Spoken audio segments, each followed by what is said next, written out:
A very good morning to you all, and welcome to the weekend. It's great to have you all on this morning's webinar, this week's CASO webinar, which is focusing on Parliament and the Legislature. We thank you for making time to join the conversation this morning. As we've heard over the last 20 or so weeks, we do have a very, very distinguished panel this morning that will deliberate on the topic for discussion, which is the Parliament and the Legislature. So welcome. Please take some time. If you're on Facebook, get onto your Facebook page and you can create a watch party. You can forward the link. We are live on Facebook. We're also live on Twitter.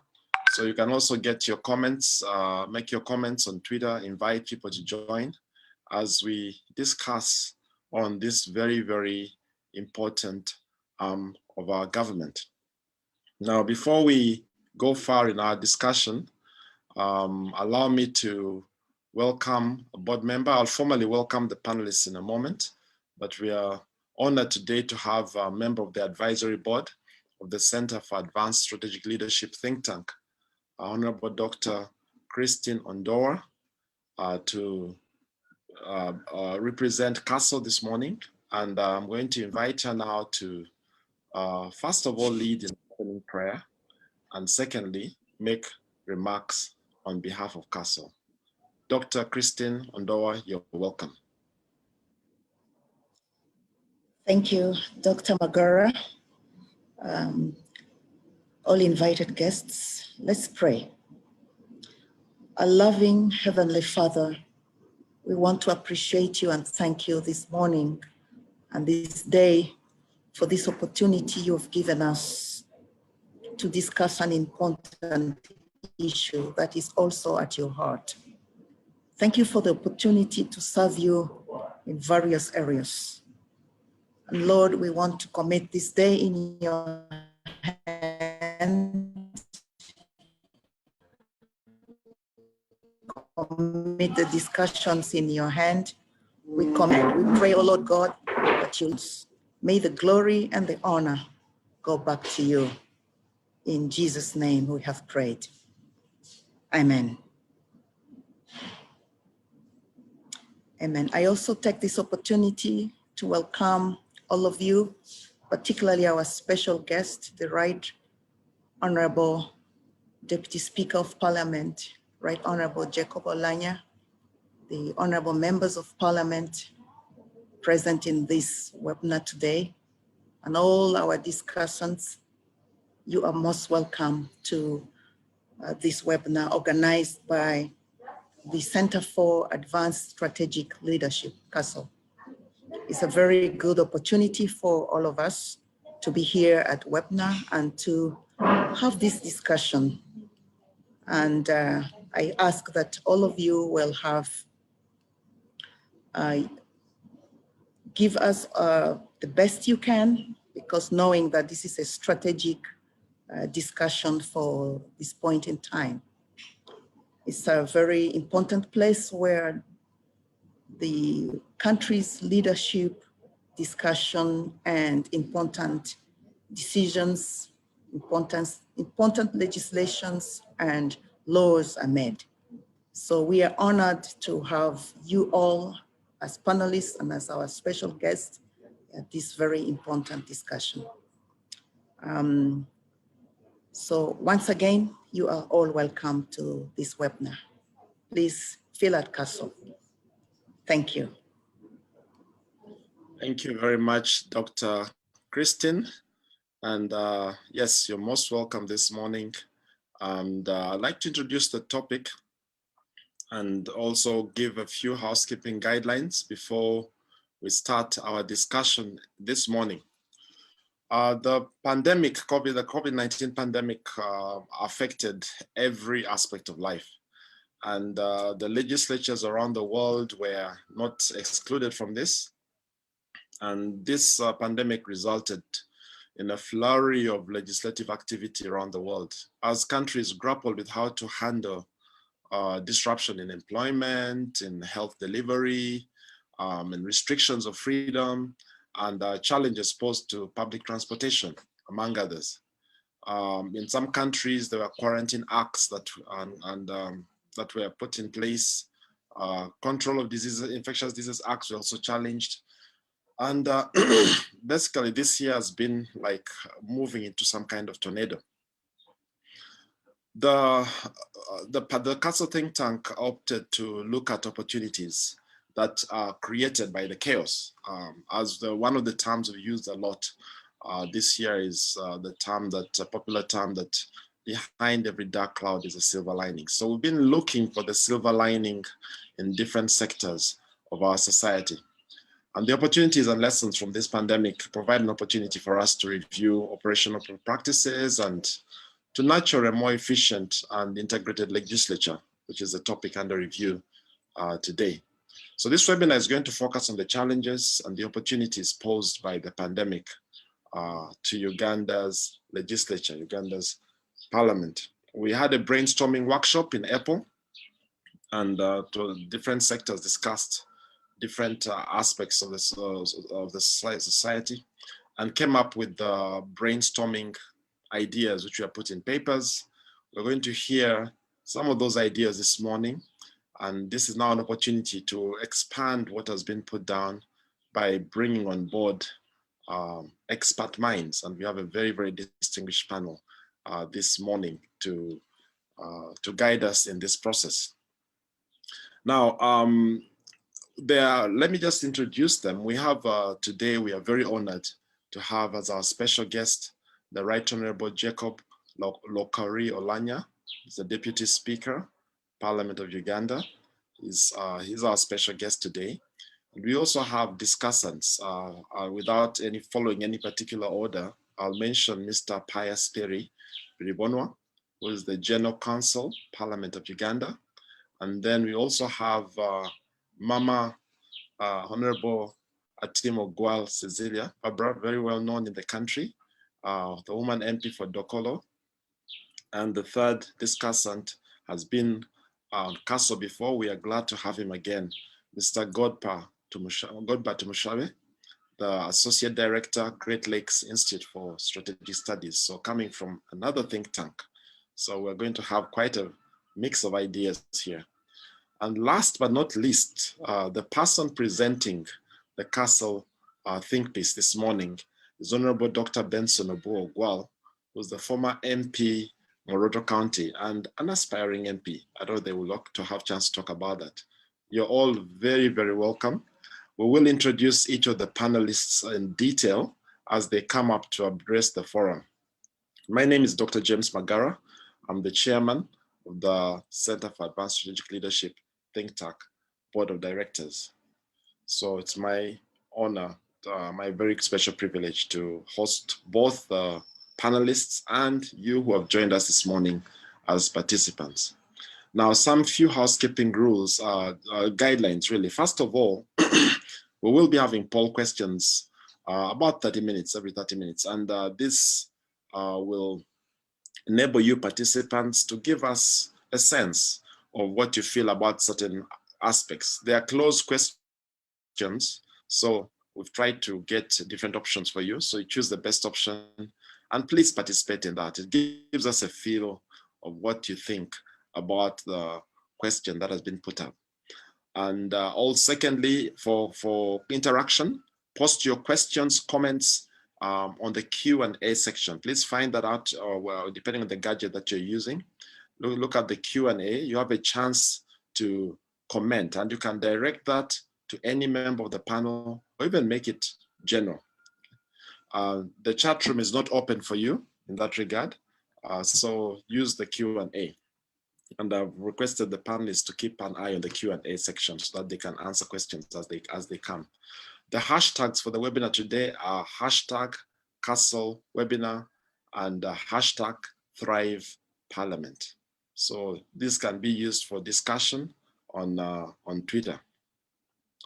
Now, to start us off this morning is our Castle presenter, Honorable Dr. Benson Obuogwal, who's presenting the think piece on the opportunities presented by the COVID-19 pandemic for the legislature.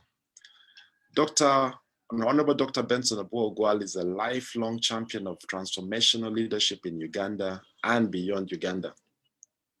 He's a consultant on leadership and governance and actively contributes to developing and mentoring people to contribute to the effective management of society.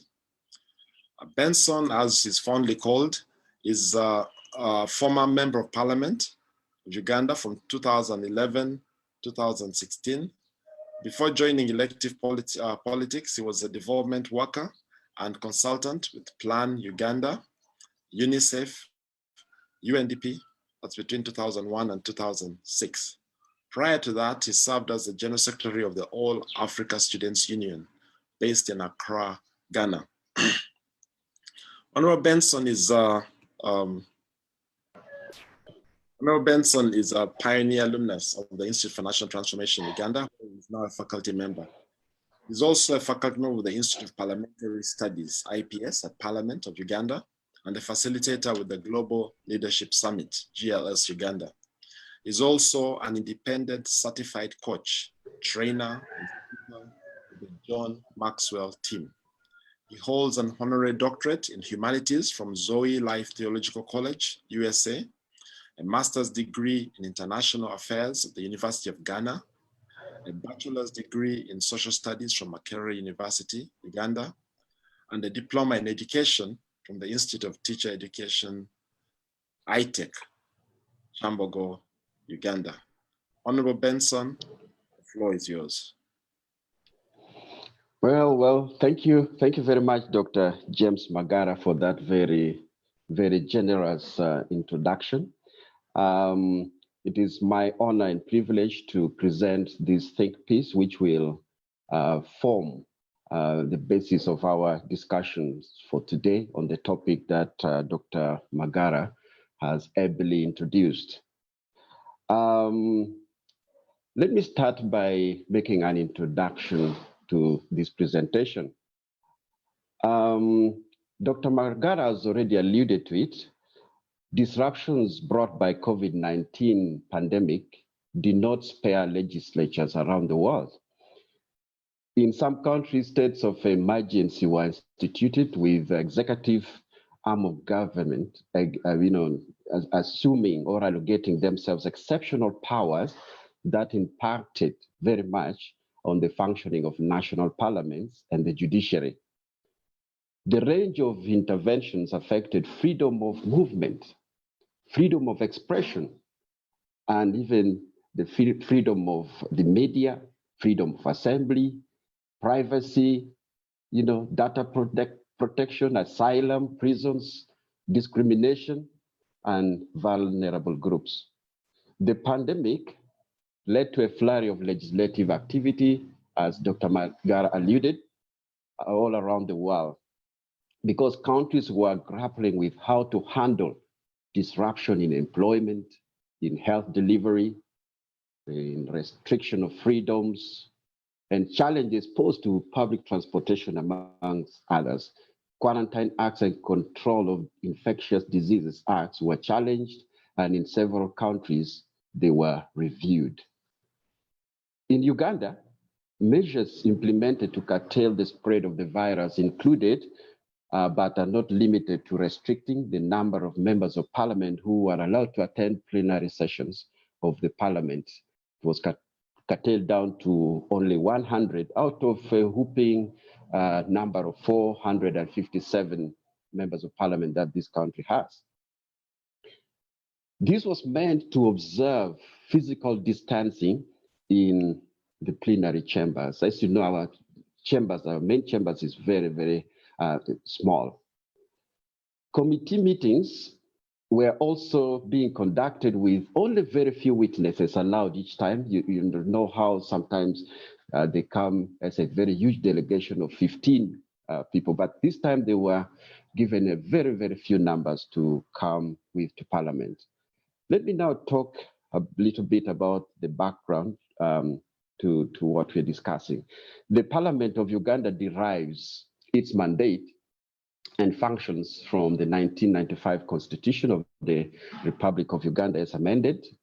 It also derives its functions from the laws of Uganda, and also it has its own sets of rules, which is called rules of procedure.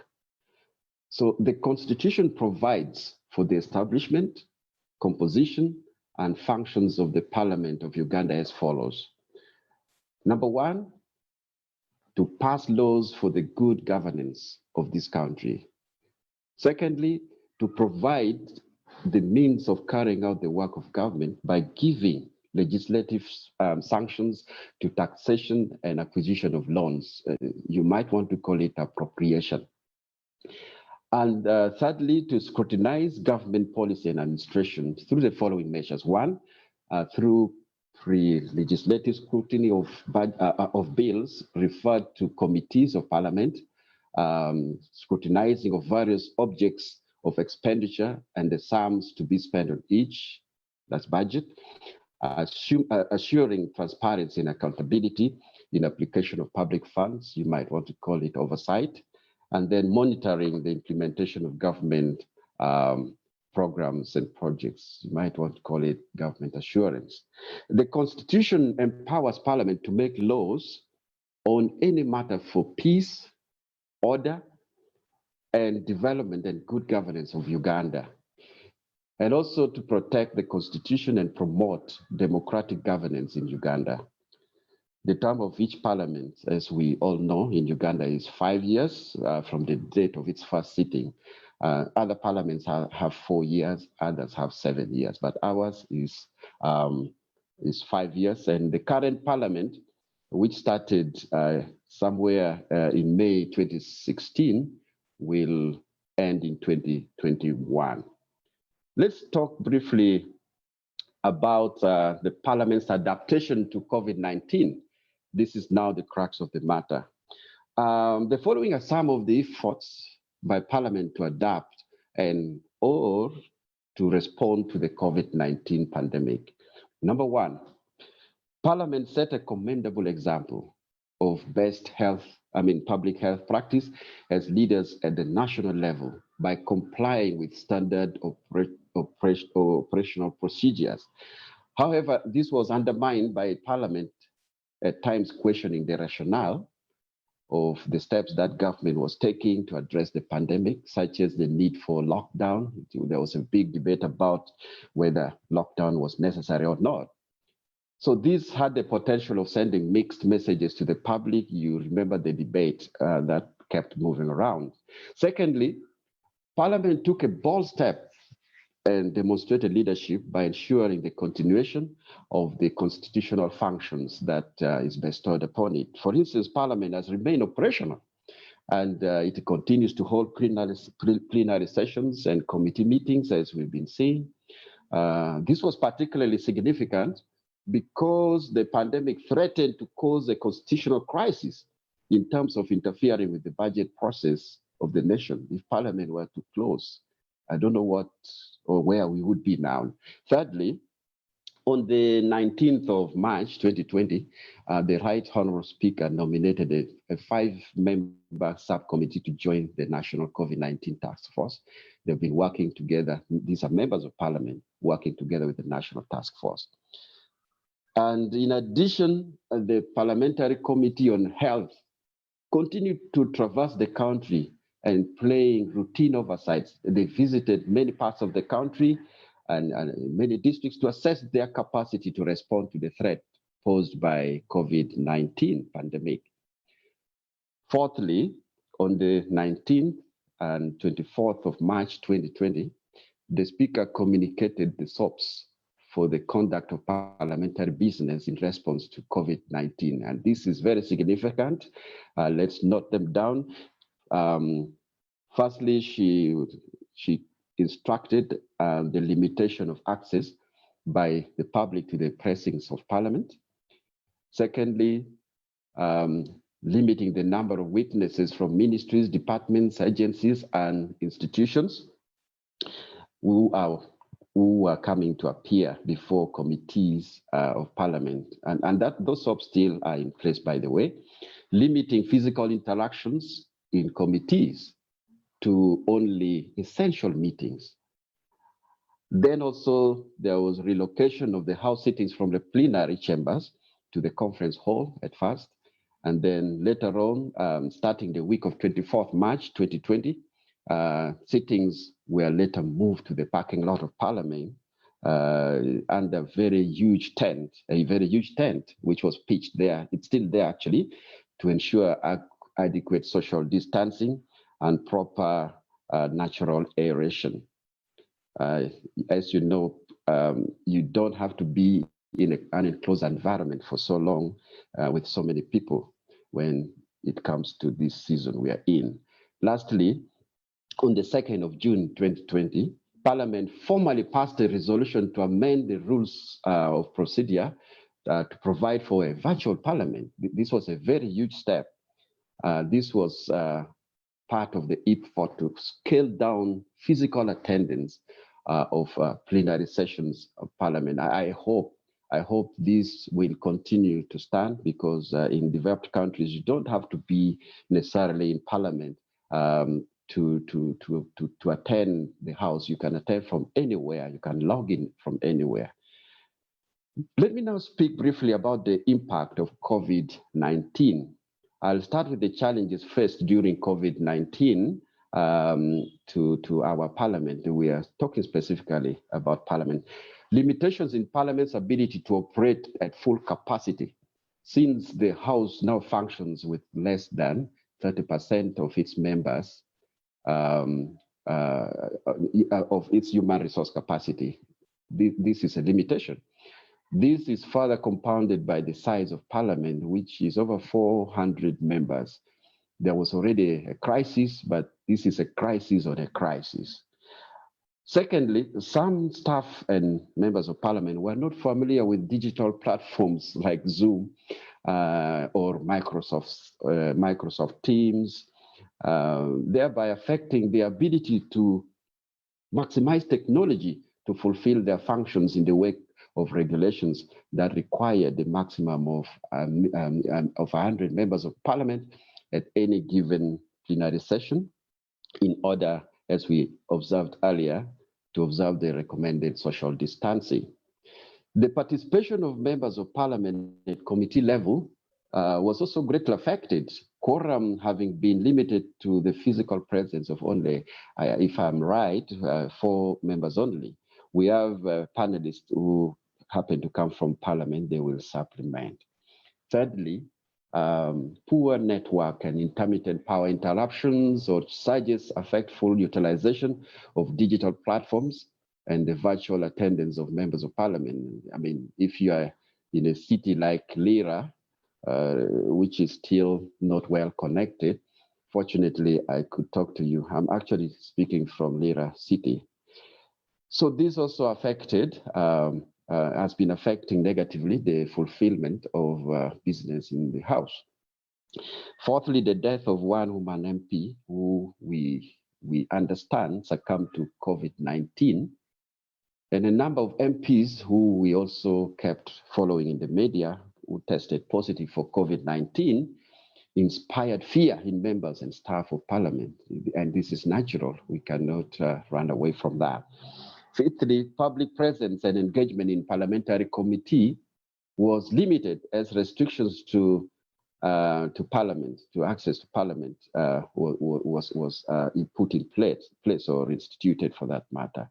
Lastly, the public confidence in Parliament was eroded when it allocated for itself 10 billion shillings, which was distributed to members of Parliament.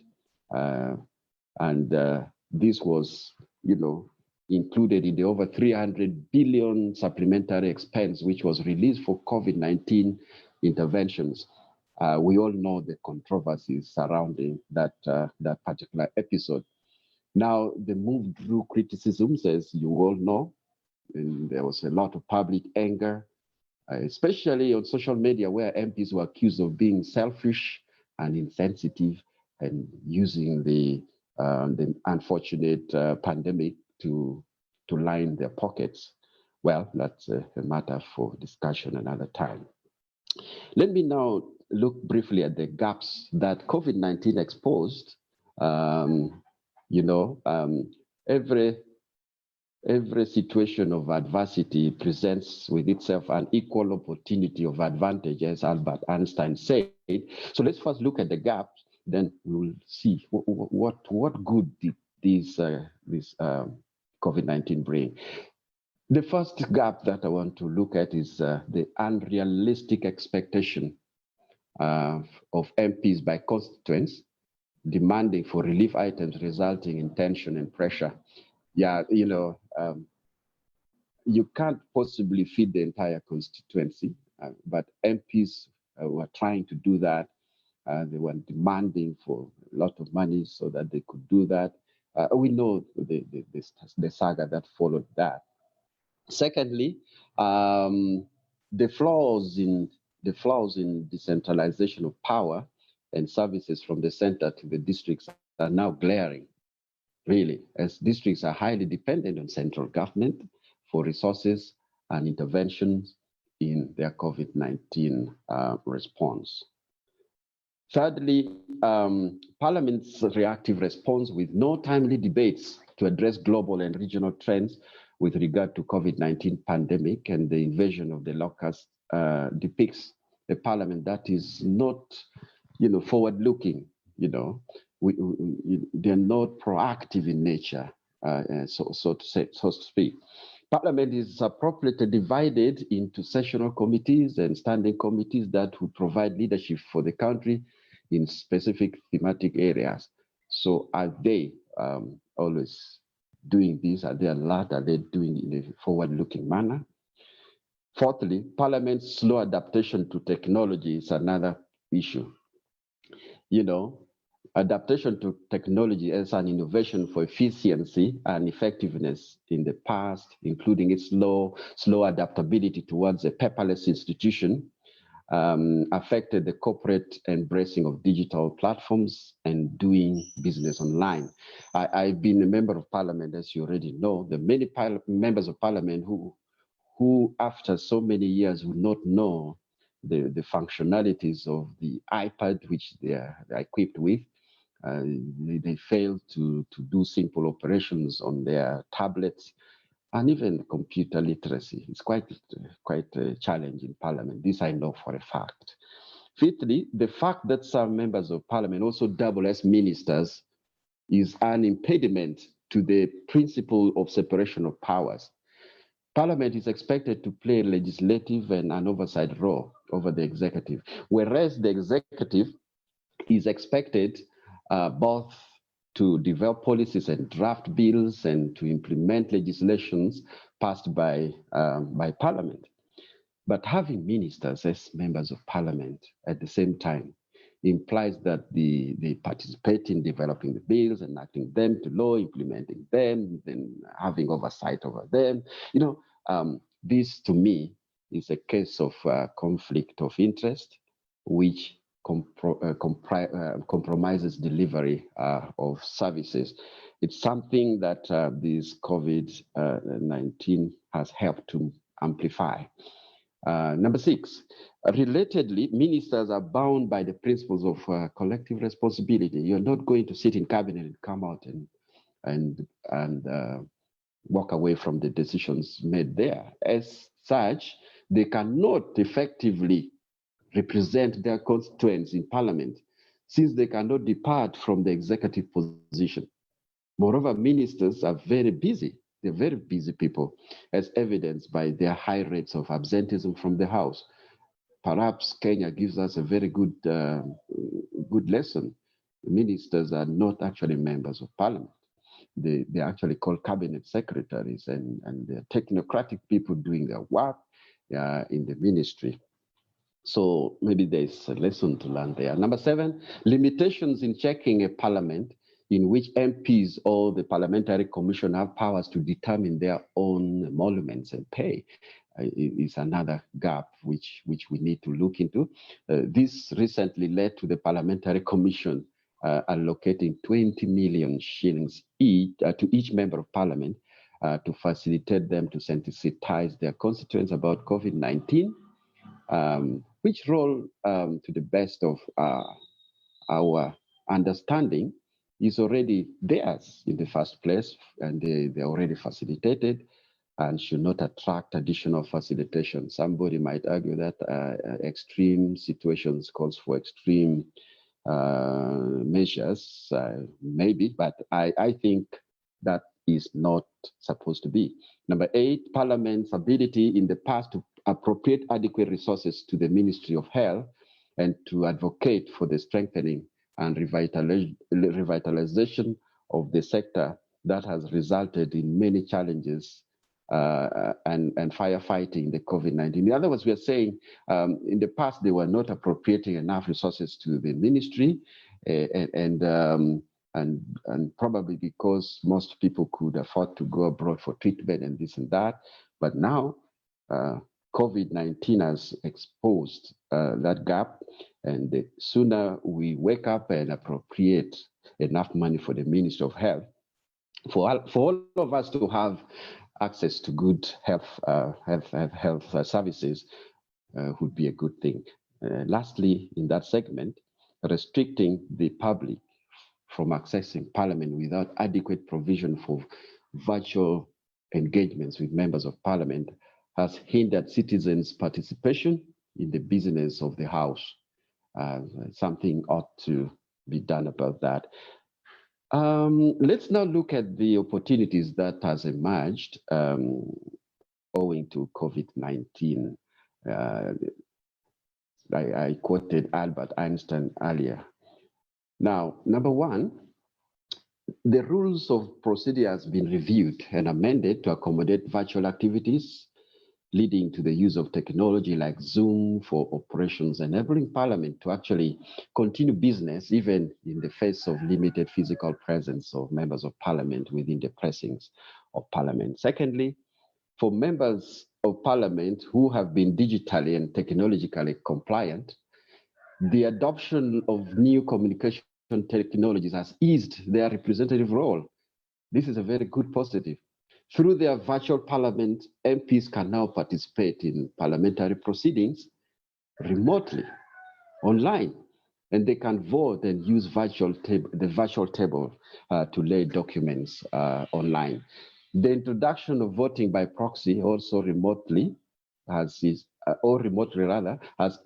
inconvenience to MPs of having to travel to and fro between Kampala and their constituencies to attend Parliament, especially in this campaign season when they need to balance between being in their constituencies, traversing the constituencies for votes, and then transacting parliamentary businesses. Thirdly, better utilization of government resources, since funds are no longer spent on non-crucial travels by staff, members, and the speakers. We know that one of the biggest budgets of Parliament used to be actually on travels abroad for this and that. But for the last, since March, actually, it has not been possible for anybody to travel abroad for anything. So this has helped us to realize that, look, we can actually save in this particular area and put the money elsewhere. Also, Parliament has embraced efficient work methods such as online staff meetings and engagements with the public online, and the streamlining of operations in departments so as to prioritize the most important tasks. Fifthly, staff have built bonds with their families. This is a big plus. They have taken off time to do personal reflections and raise up the children and get refreshed. You know, working remotely sometimes helps you to do so many things because you cut away travel time and this and that. And then staff welfare has also been enhanced by the online programs like virtual prayer altars, the physical fitness lessons, and so on and so forth. Next is that Parliament has been presented with a very wonderful opportunity to appropriate resources to facilitate and resource the health sector, since the option of Ugandans seeking medical treatment abroad is no longer an option. I alluded to that.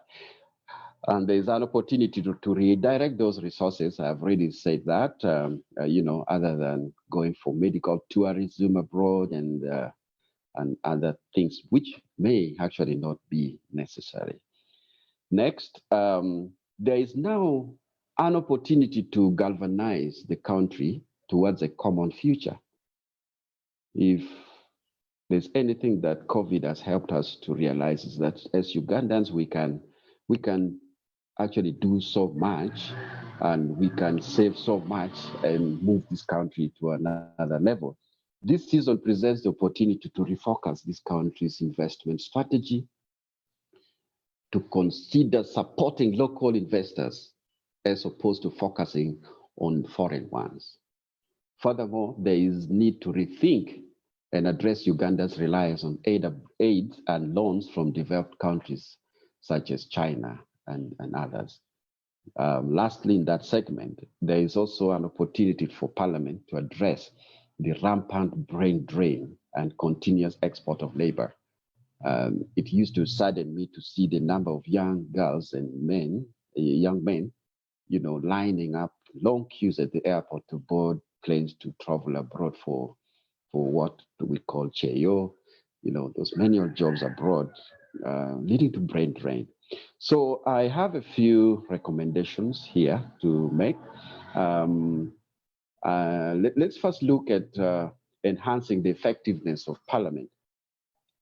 Greater adherence to the parliamentary calendar, which usually spans the session, would enable better refocusing and planning, especially for the execution of business and shortening the turnaround time of parliamentary business. This would help the front bench to plan and balance their executive roles with their obligations towards parliamentary business. B, develop a deliberate public disclosure policy where the legislature periodically publicizes information on public areas of interest, such as the participation of members in the committee and house business, resource utilization, etc., etc. This would help enhance accountability. Setting a high standard for accountability would accord the legislature the moral authority to demand the same from others or of others. C, review size of parliament to a smaller institution comprised of highly qualified, experienced Ugandans with a worldview for transformation, and reduce the remuneration of members of parliament, taking away their power to determine their own salaries and allowances. You know, we also need to rethink the qualification and criteria for standing for members, for parliamentary seats, just if only just to ensure that those elected as members of parliament represent Ugandans with an understanding of the global and national context. You just need to sample a few constituencies right now and see how people have surged, how people have come. My constituency, for instance, we have 12. We are 12 members vying for one position, and you wonder what is there. So maybe they should reduce the salaries of members of parliament to a bare minimum, and we see who will still really want to go there, because there are people who want to go there to serve, but there are people who are going there with other motives. Our guests, special guests, panelists, and all the participants who are online, this is what we as Castle Think Tank have for you, and I give back the microphone to Dr. Magara. Thank you very much. Okay. Thank you very much, Dr. Benson, for setting us going in the discussion this morning. You've raised a lot of issues, and we will be coming back to you and to make comments on some of them. And special welcome to those of who have just joined us this morning. Our discussion is on the opportunities that have emerged as a result of the COVID-19 pandemic with regard specifically the legislature. And I'm very pleased to note the presence in the room of our special guest, the Right Honorable Deputy Speaker, who I will be introducing formally later. So welcome. Please get engaged in the Q&A. I'm not seeing much happening there yet. You may want to respond to anything that has been raised by Dr. Benson. Please do there, raise your question. You can ask him questions. You can make your general comments there. We are watching that. We're also keeping an eye on Facebook. So if you have comments there, we can also pick them up. We will go straight to our first panelist to make his comments. And I'm pleased to introduce Mr. Pius Perry Biribonwa. Mr. Biribonwa holds the position of the General Counsel of the Parliament of Uganda. He works with a team of well over 20 lawyers. He has recently served as the Director of Legal and Legislative Services in the Parliament of Uganda. He did that for a period of 11 years with a high level of integrity, resourcefulness, and technical competence. He's a well-trained lawyer with experience in legislative drafting, policy formulation, planning and coordination of research, and legal reform programs. Pius is also highly skilled in drafting, interpreting reform, and revision of laws. He has over 11 years of technical experience and over 10 years experience with the Uganda Law Reform Commission. Pius holds a master's degree in Advanced Legislative Studies from the School of Advanced Study, Institute of Advanced Legislative Studies, University of London, UK, and a Bachelor of Laws, LLB from Makerere University. He is an advocate of the High Court of Uganda, a member of the East African Law Society, Commonwealth Association of Legislative Counsel, founding member of Africa Colloquium of Legal Counsel to Parliament, and a member of the International Bar Association. Away from the office, he's an avid golfer and the legal counsel of the Uganda Golf Club. Ladies and gentlemen, we have a very distinguished presentation coming up. Pius, you are welcome.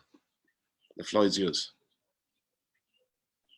Thank you very much, Dr. Magara, the Right Honorable Deputy Speaker, Honorable Cecilia Gual, members of the Board of Castle, Dr. Christina Noah, Honorable Dr. Benson Ogwal, the distinguished Mr. Godbert Tumshabe, and our audience, good morning. It is an honor for me to be invited amongst very eminent authorities to be part of what is an important discussion. Without a doubt, the COVID-19 pandemic has been a disruptor to the usual way of doing many things, as Honorable Benson has presented. And certainly the legislature has not been spared. From the onset, I'd like to make the point that oftentimes when discussing what Parliament is, or indeed what its mandate is, many of us begin with Article 79, as was ably presented by Dr. Wow. However, my view is that the beginning should be a careful reading and internalization of especially Article 1 of the Constitution of Uganda. What it states in summary is A, all power belongs to the people. B, all authority in the state emanates from the people of Uganda, and the people are to be governed through their will and consent. Of course, the next question then would be, how do you determine the will of the people? Article 1(4) of the Constitution says the people shall express their will and consent on who and how they should be governed through their elected representatives. And here we're talking about the members of parliament.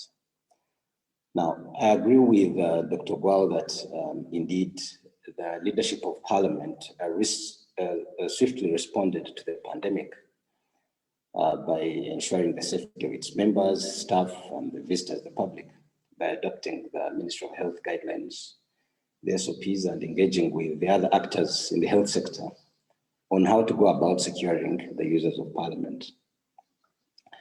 It was indeed a bold decision to continue functioning at the height of the challenges occasioned by the pandemic. In this regard, Parliament ensured that government had adequate resources to not only continue to function, but to also meaningfully respond to the pandemic, that is the appropriation function. Secondly, they were able to give feedback from the citizens on what was actually happening within the population and the specific needs of the people they represent, which is the representative function. Thirdly, they were able, in keeping operations open, give an indication to government on the efficiency and effectiveness of the interventions that were being made. For example, the feeding, the healthcare, masks, etc.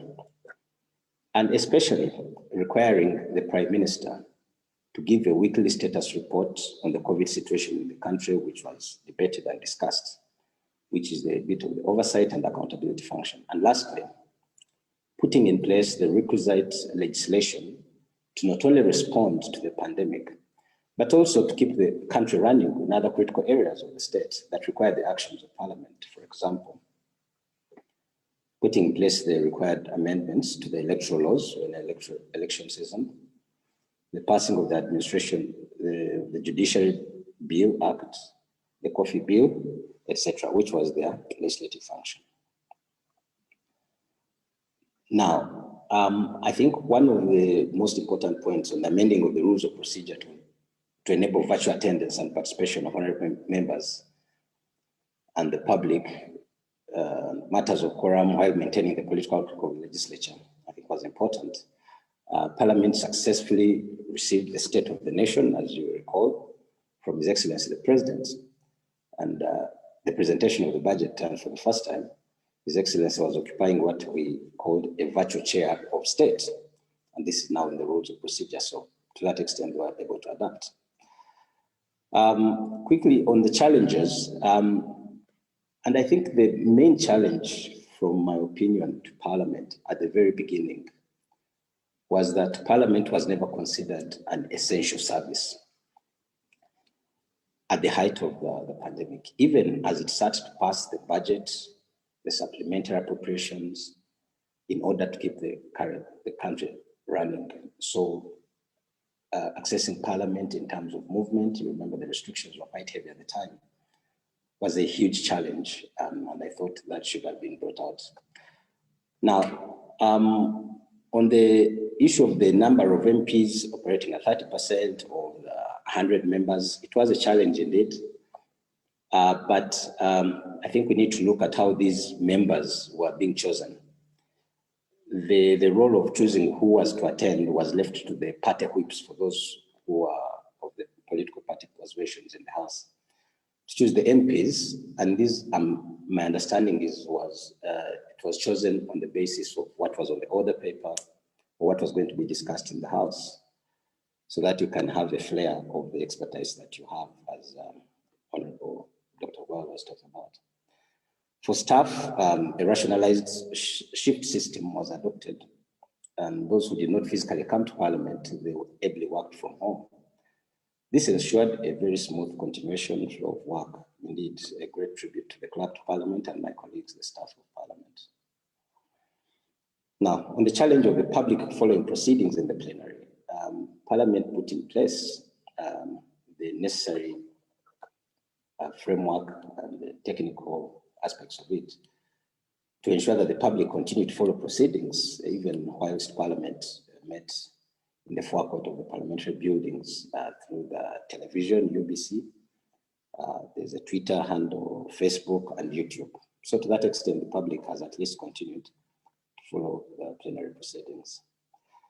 Now, Dr. Gwal discussed on the gaps exposed specifically in the reactionary beat, saying, instead of following the business as set out by the business committee, as a response by Parliament.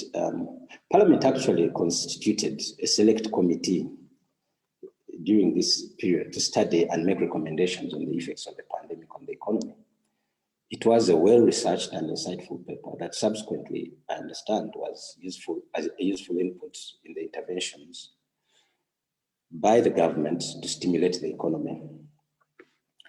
On the issue of ministers doubling as MPs, perhaps the flip side of Dr. Gwal's argument is that their presence in the House means that they are able to promptly respond to issues as raised in Parliament in real time, which is important. Secondly, as our audience will appreciate, the bulk of Parliament's work, especially on oversight and accountability, is done through committees. And according to the rules of procedure, it's important to note that the Vice President, the Prime Minister, and the ministers are precluded from being members of either standing or sectoral committees.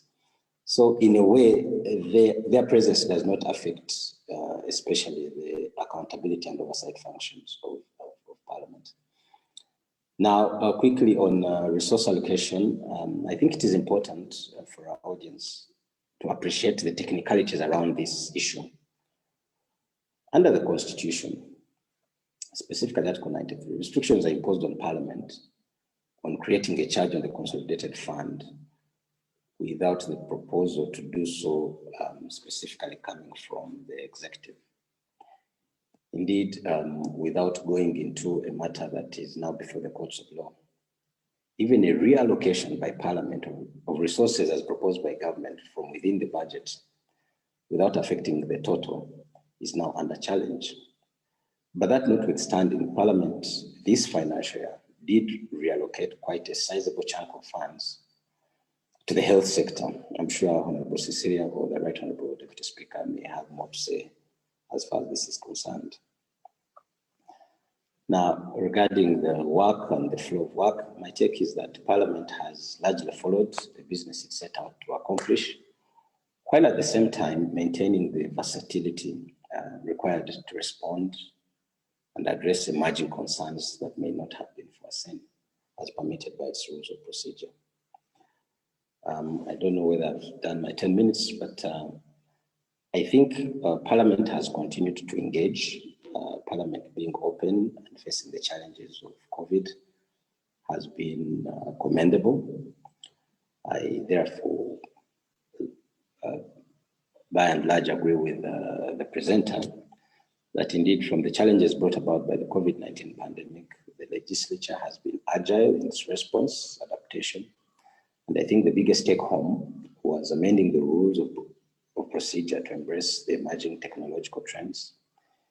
The journey that began at Parliament, as you recall, with the policy to go paperless, To this end, the iPads, if you may remember them, have been really handy in the current circumstances. Thank you very much. Thank you very much, Mr. Dibonwa. It's good to get clarity on issues, and thank you for clarifying and even adding on to what has already been said. We'll come back with questions for some of the issues that you've raised. But now it's time for us to have our first poll question. Just a reminder, as the technical team sets it up, the panelists cannot vote, can only watch the voting in progress. We are the Electoral Commission. The rest of you can vote. Please vote. Let us know what you think. And the question is, what is the best thing that has come out of this COVID-19 pandemic season relating to Parliament? What is the best thing that has come out of this COVID-19 pandemic season relating to Parliament? And the first response is external travel stopped. That's saving government resources. Parliament has embraced more efficient ways of conducting business. That's the second one, like online staff meetings.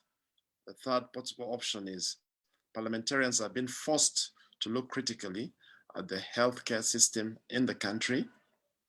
And the last one is that it has shown that Parliament does not need to be large in order to be effective. Okay, we have some time to respond.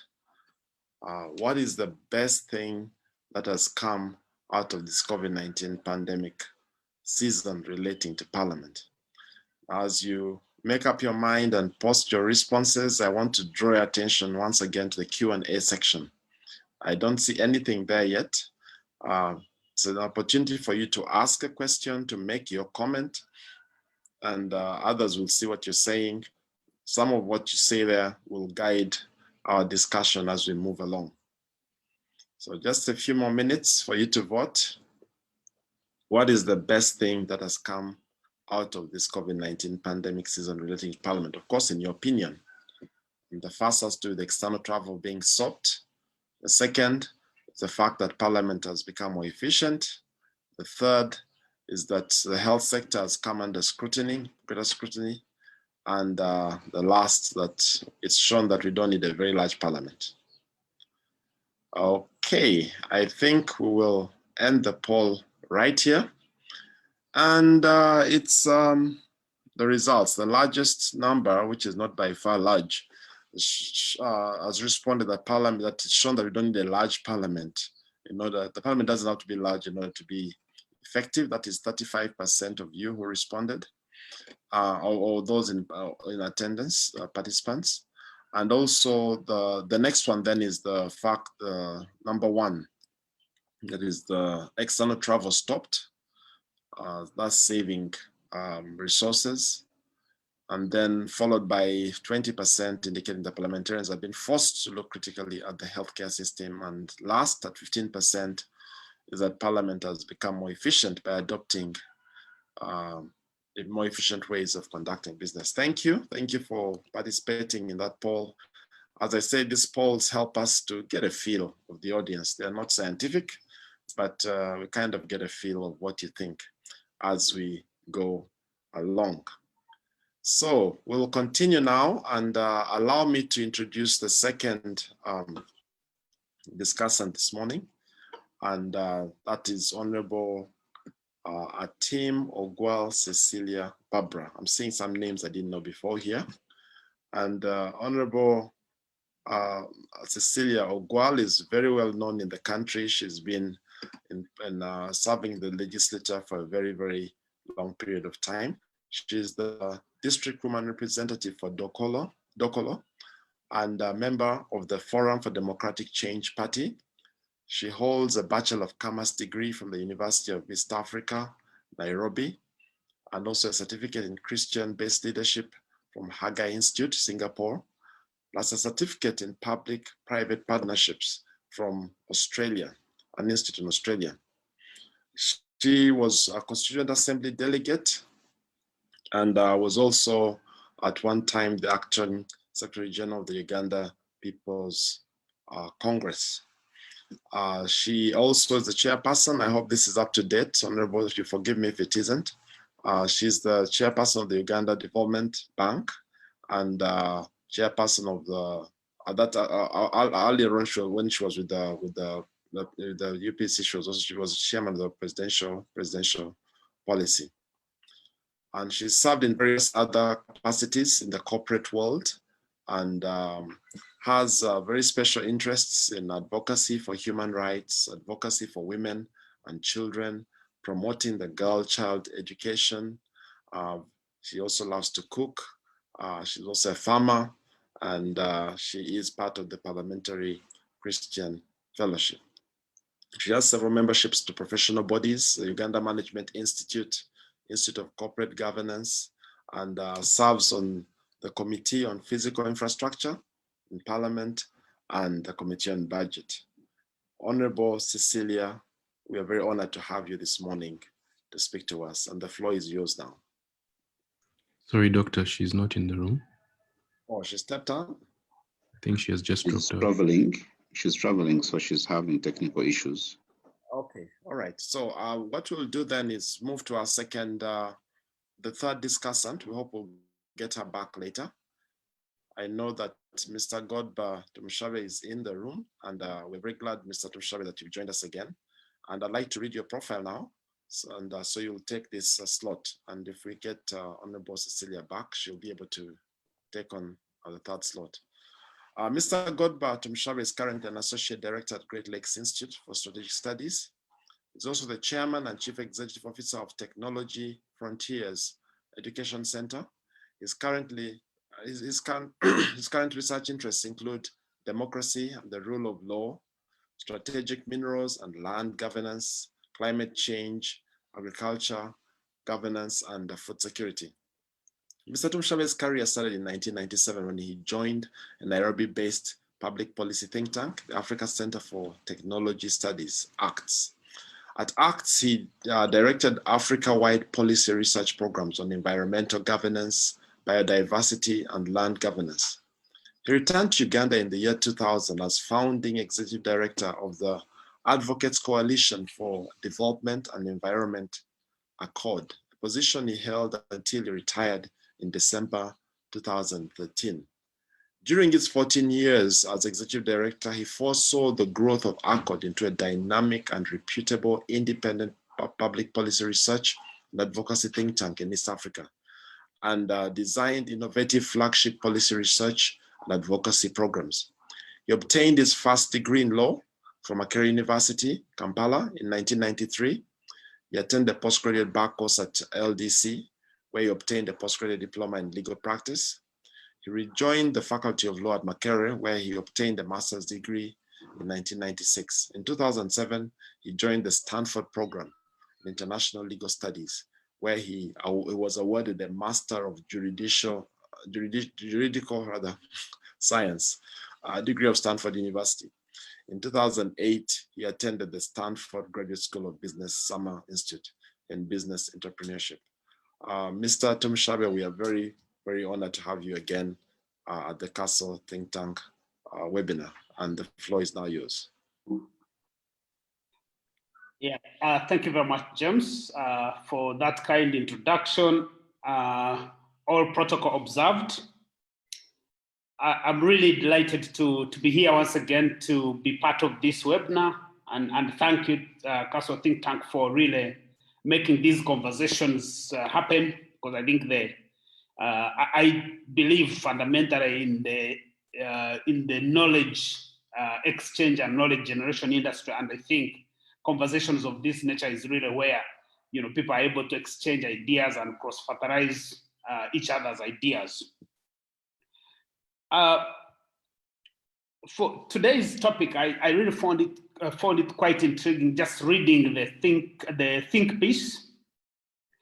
And I'm going to try and be deliberately provocative, in the sense that reading the think piece, for which I want to really thank Dennis for putting together, I was actually asking myself the end product. I'm assuming that these are preliminary thoughts about the legislature and COVID-19 because of the way it's written, but also the collection of the ideas. And the reason I'm saying this is that the legislature has a number of fundamental functions that are embedded in it as an institution, but also that are provided for within the Constitution. So when you are looking at the legislature and how it relates to the COVID-19 pandemic, my view is that the starting point, which Dennis tried to allude to, is what is the mandate of Parliament? And therefore, any assessment of how the legislature then responds or how it is affected must be related to the mandate of the Parliament itself. And so I would want to raise about 5 key points in my 10 minutes of discussion. One is that I really would want to see in this think piece a very clear articulation of the Parliament's interactions with the citizens as far as the COVID-19 pandemic is concerned. Because the Parliament is a representative organ. It represents citizens. And therefore, when the pandemic hit, how much did the Parliament do, or what did it do to ensure that that interaction is maintained? A lot of the ideas in the think piece right now are about Parliament itself, and there's a lot of procedural stuff that is discussed.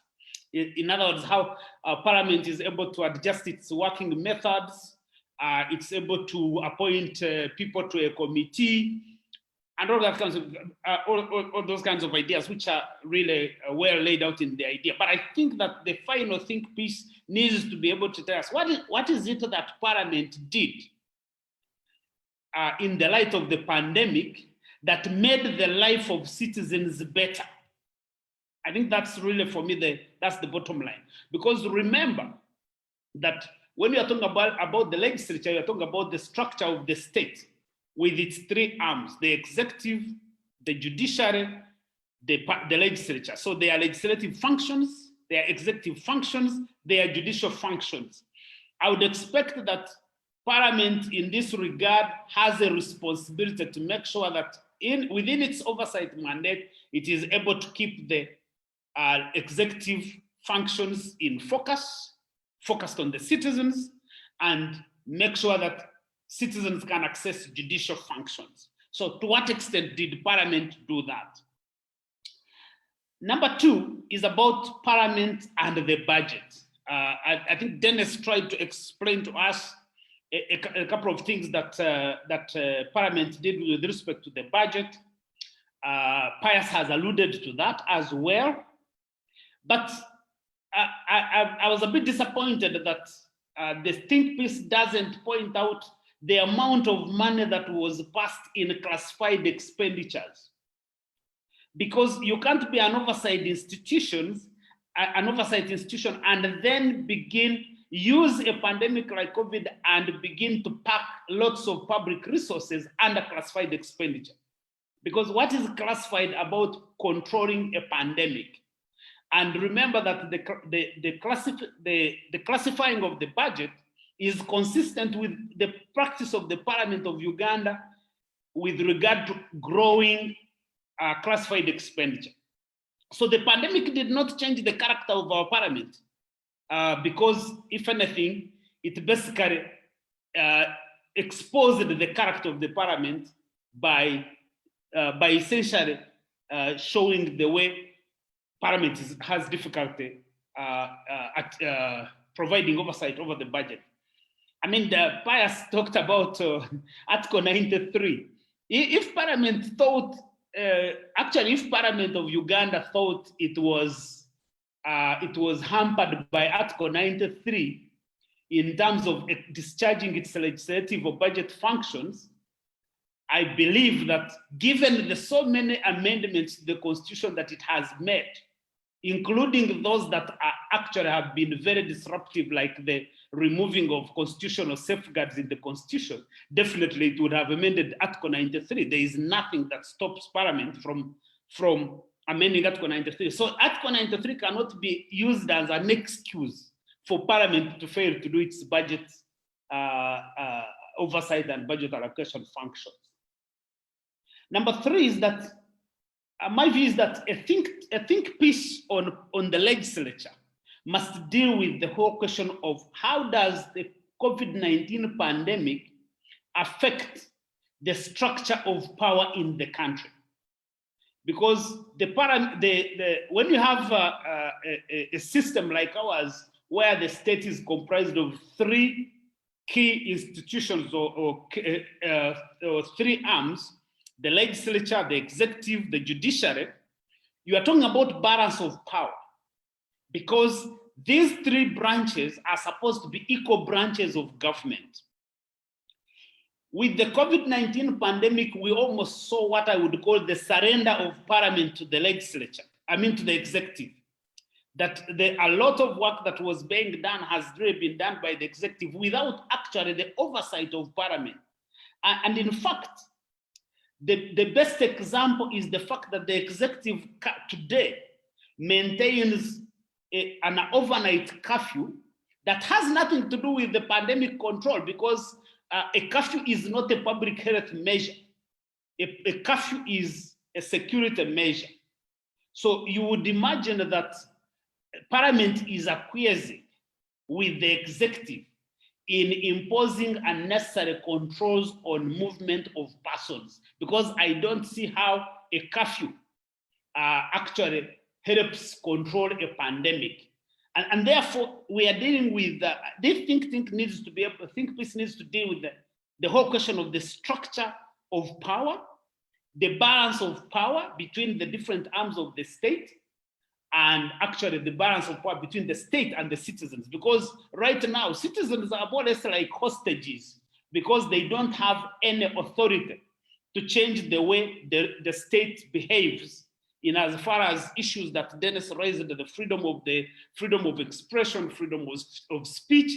As we talk now, the NGO Bureau has been on rampage, either declaring people persona non grata, people have been working here, declaring NGOs to be operating illegally when they have no basis, but the legislature is quiet. And yet, us as citizens, we are supposed to be relying on the legislature to be able to address the issues that affect us as citizens, not the Parliament, because a lot of this think tank, much of the think piece is about how the Parliament is doing business within the Parliament, not how it is interacting with the citizens. The second last point that I would mention is the fact that the COVID-19 pandemic, to me, highlighted the dysfunctionality of our local government system. Because you don't, throughout the pandemic, even at the peak of the lockdown, we really never saw the local governments demonstrating that they are in charge of their juridical areas. I have been trying to study the way all these committees, the COVID-19 committees worked, and the evidence that is coming out is that the control of the processes of the COVID-19 committees at the district level were actually managed by the RDCs and some military officers who were deployed specifically to work with these committees. Essentially, the district health officers were almost either absent or they were just playing along. So they were not in charge of the process. So in short, the COVID-19 pandemic has been run as a military operation, mainly run by the military and security forces, and the Parliament has acquiesced in that process. And you see, the implication of that is that once the military takes over and it's in charge, the rights and freedoms of the citizens by implications are diminished. And the citizens can only rely on the Parliament to be able to expand those rights. Now, in the event where the Parliament sits back and recoils and deals more with its internal mechanisms and procedures and not how it rates the public, then you have a major problem. And finally, I think that to make this think piece really, point to the issues, we need to be able to reorganize it and focus it on the legislature vis-a-vis the other arms of the state, but more importantly, the legislature vis-a-vis the citizens. What is it that the legislature did that make me as a citizen much better off in terms of handling the impacts of the pandemic, in terms of me responding to the challenges the pandemic poses? Because you also realize that there were lots of discussions. One, about the budget. Do we have an economic stimulus package that deal with the immediate pressures posed by the pandemic? There was symbolic food distribution for 1 week, and everybody disappeared and went back and rested. Now that assumes that people got some food and they were able to be okay. There were discussions on national social security where savers with NSSF were like, in this crisis where we are hard pressed, do we have a mechanism? Can we have a fallback position to our savings with NSSF? That conversation was happening in the executive, but the legislature looked like, other than the workers MPs, the legislature looked like this is a peripheral issue. And I think the last part of the discussion was that, the president and the minister said, this money is not available. And you know that all these guys are not savers with NSSF. So me, who is a saver, I have no voice at all on the decisions regarding my savings, and someone who has executive authority can determine what I can do with those savings or not. So, and the legislature is there watching, and I think the bill is there in the parliament, probably gathering the dust, that if this is an emergency, you would expect that the legislature sits and says, we are dealing with our citizens whom we represent here. So in terms of priorities, these are essential priorities that we need to deal with. On the contrary, what did we see? We saw Parliament mobilize itself to go and pass resolutions, creating municipalities, creating constituencies, expanding the size of Parliament. And how does that help me as a citizen who is affected by the pandemic? So I think Dennis, if I was going to give a verdict on the Parliament, I think that throughout this pandemic, other than Parliament taking care of itself and its internal procedures, I would say, me as a citizen, if I can just talk as a citizen, I think Parliament was a major letdown in this crisis. So, James, I would want to stop there for the time being. I can probably say more during the interactive session. Thank you very, very much, Godba, for being provocative. This is the essence of think tanking. We need to have a wide range of views, and then eventually we can come to, we get a wide spectrum. So thank you very, very much for raising issues. There are many issues you've raised. We've taken note of them. When it comes to discussion, we shall come back to them. So thank you. And you kept saying, Dennis, maybe Benson has a name we don't know, I think. So sorry, Benson, yes. Sorry about that. So it's a Benson. Okay, so we'll take our second poll question. Technical team, can we have the second poll question and respond? There are questions or comments coming up in the Q&A, so please do make comments in there as we now read our second poll question. The question is, should a virtual parliament be adopted by government as the new normal? Should a virtual parliament be adopted by government as a new normal? And you have four options. I said they're closed. One, yes. It would improve efficiency by reducing costs and wastage of time. Second response, yes. It would force parliamentarians to adopt more efficient ways of working. And the third one is no. MPs will easily dodge sessions while pretending to be online. And the last option is no, it will adversely affect the quality of parliamentary debates. So you have a chance to comment, 2 options for the yes and 2 options for the no. There may be others, but the problem with closed questions is that they don't give you that room. So try and pick the best response you have in light of what has been put out there. And as you do that, I'll just remind you again, do put in some comments in the Q&A section. We are coming to the discussion part. And if you have anything you want to raise, please do. Our technical team is also looking out at Facebook, so they'll let us know if there are any comments that are being posted on Facebook.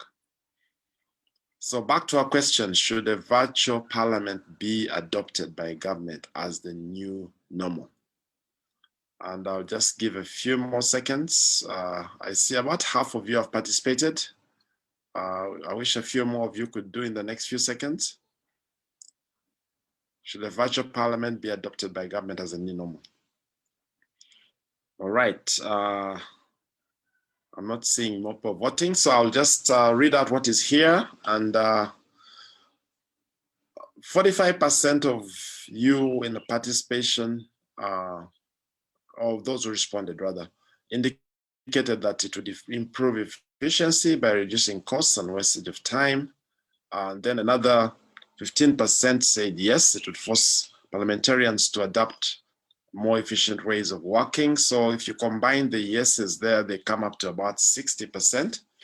And then there are others, 20% apiece. No, parliament MPs would easily dodge sessions while pretending to be online. And the last one is it would adversely affect the quality of parliamentary debates. Well, we get a sense of what you think there. Thank you for responding. Most of you thought that this is something that should be adopted. And of course, the people who make those decisions,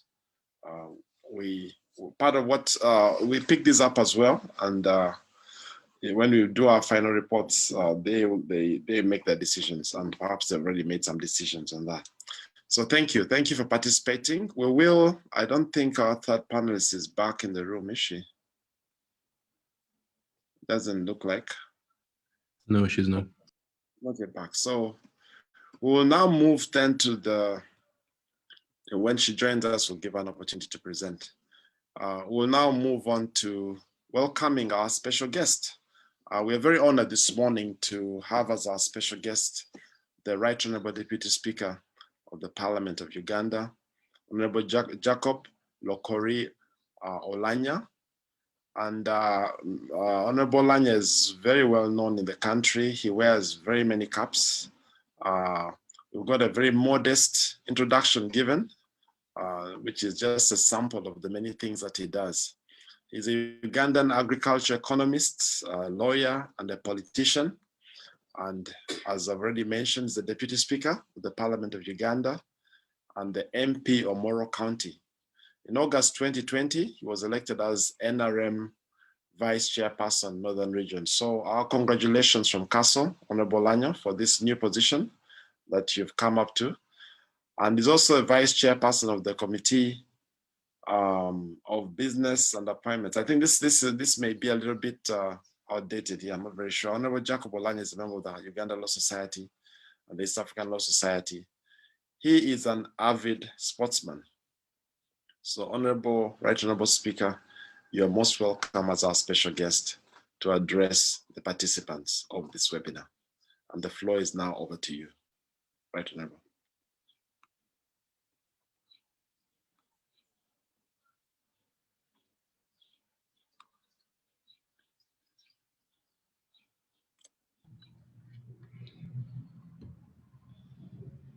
Thank you, James. I'm delighted to be part of the discussion, and I've listened with keen interest. The contributions from the leading presenter, Dr. Benson Obwagwal, and I've heard from my friend, Godbato Mushabe. I've also heard from my friend, who is the General Counsel in Parliament, what the situation is. You know, James, we have this usual challenge. We have this thing that you can summarize by saying a carpenter looks at everything as a nail that must be hit. My understanding of this topic, and if I can read it just to refresh my mind about what we are focusing on. The main focus of the webinar will be to explore the challenges and opportunities for the legislature in Uganda that have emerged as a result of the pandemic, and provide solutions and recommendations. So my understanding was that we are not going to have a discussion of reviewing the whole parliamentary process, the whole issue relating to Parliament. My understanding was we are going to look at this in relation to COVID-19 and what changes have happened as a result of this, and what changes are sustainable and which ones are not. Because we all know that COVID-19 has changed our way of life. But is it all negative? Or are there some positive things that we can pick from these things? What has it revealed to us that we never used to even contemplate? That they would work, but now we actually know that some of these things can work. Some of the things we used to fear about even thinking about, now because of we've run out of options, they've become very alive as solutions to the new situations that confront us. COVID-19 altered the way we do business, but never changed the mandate entrusted on us to do certain things. It never did that. It only altered the way we do business. So what has changed in the case of Parliament? I think substantially what has changed is the way Parliament sits now. The sittings of Parliament, what you call the plenary, has been modified as a result of COVID-19. The processing of business of Parliament has also been altered in a significant way. The things we used to hold so dear that you cannot do without quorum, for example. It affected a lot of business in the past. The quorum of Parliament is about 157 members. But now we are moving with 100, and that's a plus. So many business stalled because we could not raise the numbers.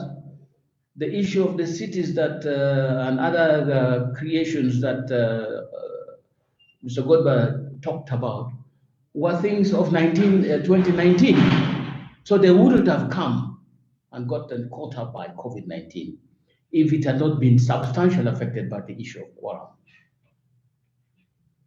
What it's also done is it has affected the way we do our public hearings. And this is a point very well made by Godber. It has affected the way we do our public hearings, because public hearings is an essential mechanism for tapping into the knowledge and concerns of members of the public when we're processing business or matters that affect them. Because when the executive proposes anything, that is their proposal, that is their thought. But when it comes to Parliament for approval, it is up to Parliament to review this proposal and see how it will affect the citizens. And it has this mechanism of bringing the citizens themselves to interact with the Parliament in specific areas of concern. That has been affected significantly because, of course, we have adopted now the virtual platforms and all this, but we know the limitations. Internet coverage in the country. How many people have smartphones to be able to engage in the discussions? How many people have even phones alone to be able to participate? What is the network coverage in the country. So by operations of itself, on itself, it has already limited public participation in these processes. I'm not talking about physical access, which has also been now limited, because there was a point where we were not allowing any visitors in Parliament. It became so bad that we were not even allowing any visitors in Parliament. But what has happened to public hearing? How has COVID affected this? The valid thing to consider is when issues come to Parliament, proposals come to Parliament, we don't want it to pass without reviewing it. Because those who propose policy ask different sets of questions. What is the problem? What is the solution? And whatever solution they find and deem fit is what they propose to Parliament. But the questions that are asked by Parliament is different. Was the problem properly identified? Is the solution being proposed the correct one? Are there alternatives? What is the experience elsewhere? That's why we talk of benchmarking. What is the experience elsewhere? How will it affect the ordinary lives of people? How that is fit with the Constitution, fit with the rights of human beings in this country, fit with vested interest of people, cultural institutions and others. Those are questions we ask before we approve. And to enrich this line of questions, we engage with the public, we engage with the law society, we engage with the cultural institution through processes we call public hearing. That has been hampered very, very, very badly. So my fundamental question would be, how has it affected the Parliament in its core mandate? I'm not talking about the general things that now have become a big part of this discussion. My view was that if we restricted this to the way COVID-19 has affected Parliament in its core mandate, it will help Parliament when we make recommendations to see how we can make some improvement. What is the core mandate of Parliament? It's legislation. And I've just said, when we pass legislation, it must just not be an expression of the will of the executive, but that will improved upon by the wishes and aspirations of the ordinary people through its representatives and through the public themselves engaging in public hearings to alter and improve on what has been proposed by government. That is legislation. The second set, many people like to divide them up, but it's all about budget. It's all about public finance. Budget, appropriation, and oversight is one set of events that Parliament is involved in. How has COVID-19 affected these processes? How has it affected the budget conferences that used to take place in big meetings where all citizens would come and sit and engage with the policymakers and the people who have proposed budgets to intervene to solve some problems? How has it affected it? Is it all negative, or are there areas that we can say in this area, what COVID-19 has exposed is that we have been doing it wrong, or we could have actually done it differently and still achieved good results or even better results? I had Honorable, my good friend, Godbert Mushambe, talking about the issue of Article 93. I think most times we discussed Article 93 out of context. Article 93 does not limit the power of Parliament. Article 93 regulates proposals that have an effect of imposing a charge on the consolidated fund for purposes of harmonization on how you impose that charge on the consolidated fund. So it's not a limitation. It's not a word. Maybe that's not a good word. It's not a restriction per se, But the caution, if this proposal is coming from the government, there's no restriction. But if this proposal is coming from a private member, how do we ventilate it to make sure that it will fit within the expenditure framework of government? Instead of making proposals that would sit somewhere and be ignored because they are incapable of implementation because of lack of funds. That's why Article 93 exists. So proposals that come from private members that has an effect of imposing a charge on the consolidated fund are restricted. You can get that same thing by getting an agreement from the executive. So when a private member proposes a bill that obviously will impose a charge, that private member's bill will be reviewed, and if consent is given and the certificate of financial implication is given, there is no problem. We have processed so many private members' bills without limitations of this nature. Sometimes they even have financial implications. Sometimes they even impose a charge on the consolidated fund. But once the government, the executive agrees to it, then it is okay. A private member can proceed with that. So I'd like us to look at Article 93 in that line, not as a negative thing per se, but as a regulatory thing which the Constitution has put in place to make sure that there is not chaos. There is no chaos in the management and of public funds, and there is no chaos in the mechanisms of imposing a charge on the consolidated fund. So what opportunities from the discussion I've listened in as Parliament seen? Quorum used to be a nightmare. As a presiding officer, quorum used to torment me. I process business. Members debate, they speak their lungs out. I come to decision time and I can't make them take that decision because of the shortage of 2, 3, 4 members of Parliament. That is something that COVID has assisted us with, and I don't know what else to say. But COVID-19 has revealed that this quorum business should actually not affect business. That this quorum business is not a magic number without which we cannot serve the citizens of this country. The magic number of 1/3 now is under review. And a lot of work has been done, a lot of bills have been passed, the budget has been passed without this 1/3 of 457 members of Parliament sitting and voting. Now that is a plus for me. The second thing is the virtual Parliament.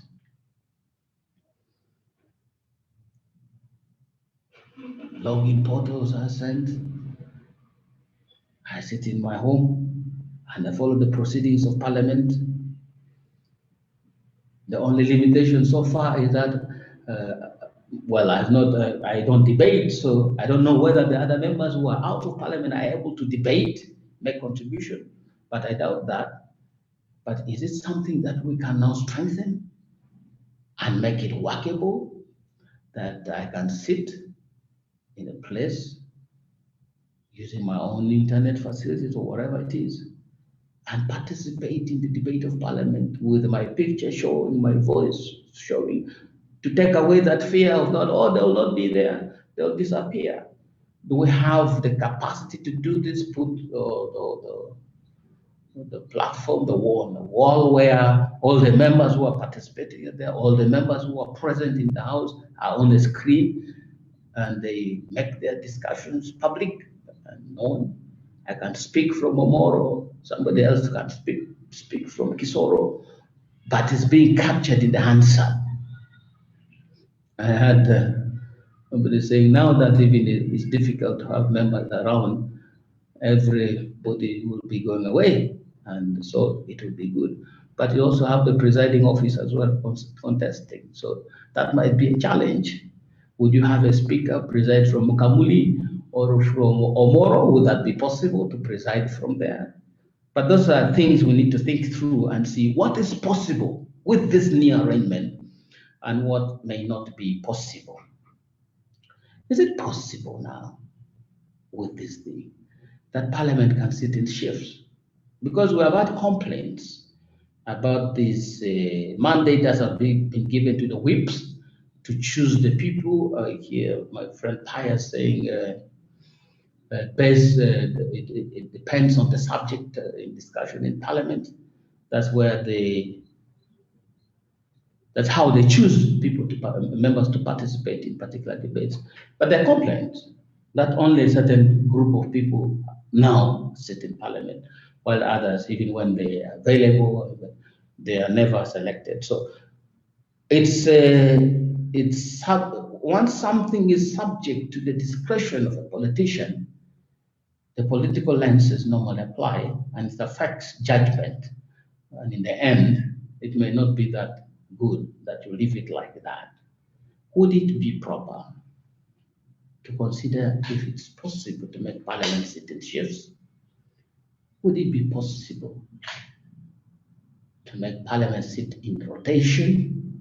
A rotation that the schedule, this set of members will sit from this period to this period, this set of members will sit from this period to period, and they know it, so that there's a rotation. And COVID has assisted us because we don't even have the space anyway to sit for 457 members of Parliament in one go. You saw the chaos that took place when they amended the Constitution in December the other year. There was simply no space to sit anybody. The rules say when you are voting on this matter, the doors should be shut. You couldn't shut the doors because members were all over the place. They were holding the doors. Some of them were peeping from outside. You couldn't shut the door. You could not enforce those rules. But if you made this something that can be enlarged, probably it would be something that could help. But the fundamental problem that would affect the operation of the virtual parliament is the same thing that I alluded to earlier, issue of public participation. Of course, the public would be participating from the TV, but that's good. They will be watching because anyway, they don't debate. But what about the members who are out there? Internet coverage, data coverage is limited. Even network itself is limited. Even in other places, we will not be having this problem at all. And then we also have the problem of speed. Suppose there's a discussion and you have your iPad and it is in Omoro and you have this very, very limited data availability in that area, and you have to download a document. The speed cannot even download a simple thing. What about a whole report of a committee? You would have major challenges with that. So COVID-19 presents a very unique opportunity for us to review some of the things that use actually to hamper our proceedings and affect the way we serve the people of this country. So it's not all negative. There are some areas that present for us an opportunity to review and do other things. Somebody made a comment on separation of powers. Separation of powers, I think, is not a cubicle of powers where there's no interface or interlapping responsibilities. So I don't see that as a major problem. The presence of the ministers in Parliament has never adversely affected how we do business in Parliament. Actually, it has facilitated because we have real-time responses, except that the conduct of the ministers sometimes are also a problem, because when they're there and they're required to ask questions, they are not there. And if they were there, it would have been this immediate real-time interaction which would have assisted us. So their presence in Parliament is not that negative, in my opinion. I have had the benefit of sitting in the parliaments, observing parliaments where both exist, where you have the cabinet in parliament, and also where you have an entirely ex officio cabinet. That is not to say that an ex officio cabinet would not give us real-time responses. They would. They would, in the sense that they attend parliament, whether they're called cabinet secretaries or whatever, they still attend parliament. So when they're in parliament, they're still able to do these things. But there's no real challenge of operations that I have seen which make us begin to worry about the presence of ministers in parliament, or whether it raises the whole debate about separation of powers. There's also the issue for Parliament has not done this. Parliament has not appropriated this. You appropriate only what is proposed.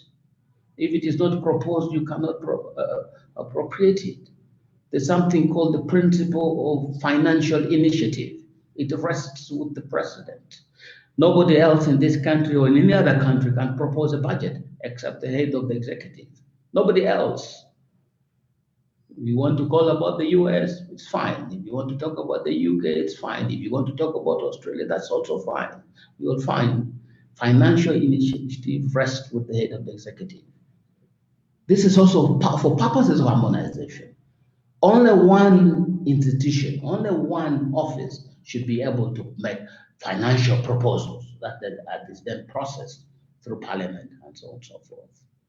Of course, there's a debate as to what extent Parliament can cause alterations in what is proposed. That debate is all I won't want to comment too much on, because like Pius said, it's something that is still in the courts, arising from previous disagreements.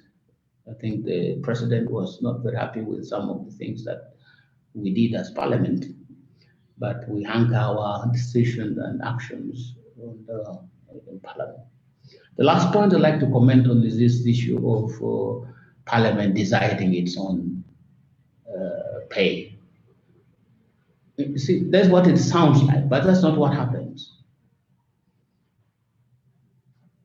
Because it's not like Parliament sits and says, today we want this, and that's what is done. No, it goes through a process.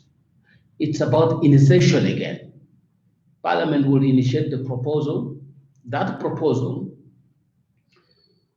will come to the Parliamentary Commission. In the Parliamentary Commission, we have the Minister of Finance, we have the Prime Minister. Those are from the executive. And they're the ones who say, no, we can do this, but we can't go this far.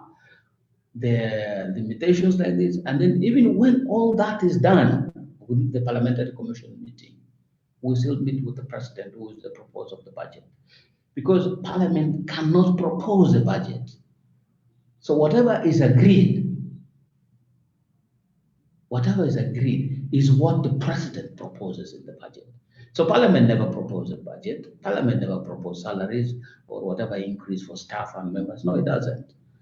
It's the President eventually that proposes it to Parliament, and Parliament takes that decision. There is no single incident where Parliament, as by amendment or anything else, caused itself an increase in salary or its allowances. The unique situation that presented itself, which is still a matter that is in court, I don't like discussing matters that are in court, is this famous 20 billion. Is it 20 or 10 billion? Sorry, 10 billion of COVID money. I think that is something that we leave for the courts for now. Once they take the decision, then we can have political discussions about them. Thank you very much, Dr. Magara. Thank you very much, Right Honorable Speaker. And I'm going to, I'm going to raise some issues that Mr. Tushabe raised, asking for your response. We'll have a poll question coming up now, and then you come on response. As the poll question will come up, I'd like you to comment on what Mr. Tushabe mentioned about the classified budget.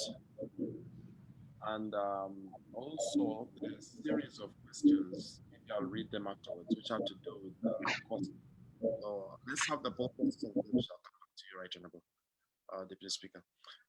All right, so the third poll question is, what do you think of the fact that government ministers are mostly drawn from Parliament? Now, the Right Honorable Deputy Speaker just made a comment, so let's see what you think about it, even in light of that comment. What do you think of the fact that government ministers are mostly drawn from Parliament? And the first response, it's okay, it eases the flow, the work of the executive. Maybe we should have added Parliament there as well, because that's what we just had. And second, it results in unnecessary conflicts of interest and should be stopped. And the third one is it compromises Parliament's independence and should be stopped. And the last response is it makes MPs too busy and unable to meet their legislative responsibilities. Okay, what do you think of the fact that government ministers are mainly drawn from Parliament? First, it's okay, eases the work of the executive. Secondly, or second option, results in unnecessary conflict of interest and should be stopped. Thirdly, it compromises Parliament's independence and should be stopped. And it makes MPs too busy. So the options are more skewed towards it should be stopped, but let's see what your responses are like. And thank you, those of you who are writing in Q&A. We'll be coming to that in a moment. Thank you for making your contributions there. All right. So, okay, not only about half of you are responded so far. Well, let's take the responses. And most of you are saying, 47% of those who responded are saying that it interferes with independence and should be stopped. And then another 16%, actually 21% say it results in unnecessary conflict of interest and should be stopped. And 16% are saying it makes MPs too busy, unable to meet their legislative responsibilities. Okay, thank you. Now, Right Honorable Deputy Speaker, perhaps you may want to begin by making any added comments on that, because there is a sentiment that it affects efficiency as well. If people are busy, they're not available, is that something we should be concerned about?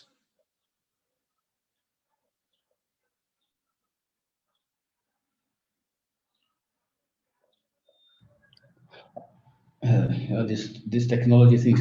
Now, let me start with the issue of classified expenditure. It's not a new animal. It has not come because of COVID. It has always been there. And there are procedures on how classified expenditure proposals are processed.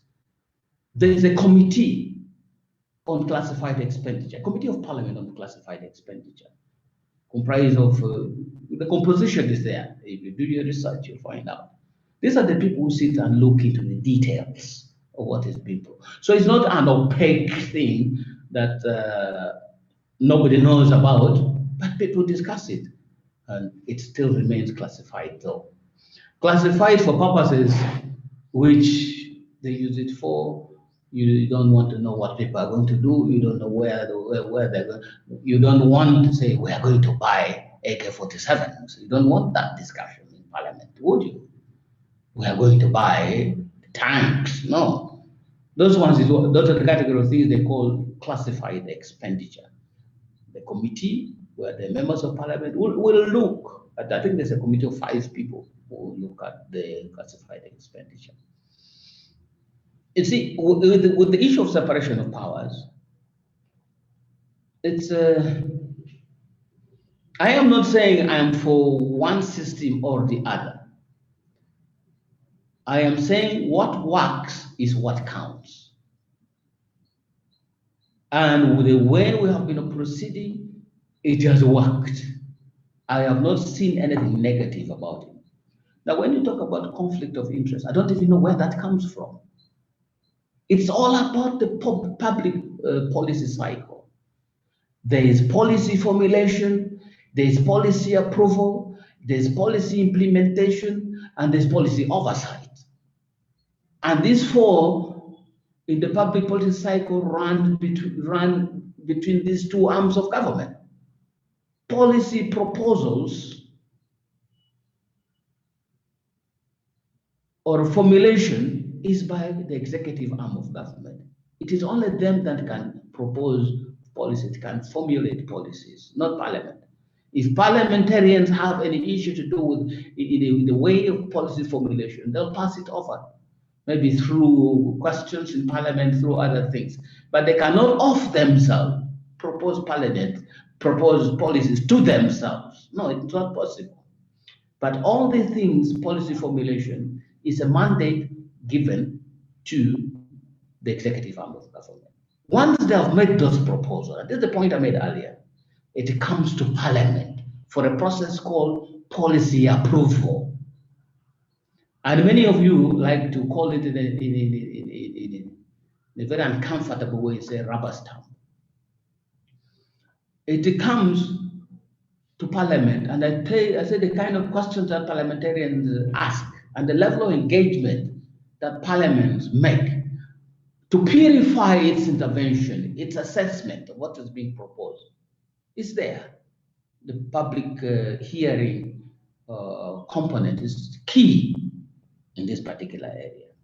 So once Parliament has processed all these things and agreed to it, the frameworks, the implementation timelines, of course it is within a year, but how do you break it down in that 1 year? And of course there's the bigger planning framework, which is the midterm expenditure. Now you call the 5-year plans and things like that. And then you have the overall Vision 2040. Once Parliament has approved, once Parliament has rubber stamped, because that's what it is. Approval means you stamp, you put your seal of approval. Once Parliament has approved it, then it goes back to the executive for implementation. And in the implementation, we don't sit back as Parliament and wait for this whole entire implementation processes to go on. We are not concerned. No, we do on-spot check, on-spot inspection of the projects that we have approved. And that's why the committees have this money that is given to committees for inland travel to go and see if we approve money to do a bridge. You don't have to sit as Parliament and wait until the financial year ends, the Auditor General finishes his audit, and then you come back and say, okay, did you do the bridge? No. They go and see how the bridge is being done, and so on and so forth. So that if there are midterm issues, mid-year issues that should be raised in the course of the implementation of the thing, they will raise it. They'll raise questions about it. But the implementation is a mandate of the Parliament does not implement. Third aspect is policy oversight. We agreed on the framework for implementation. We agreed on the money that should be spent on these specific things.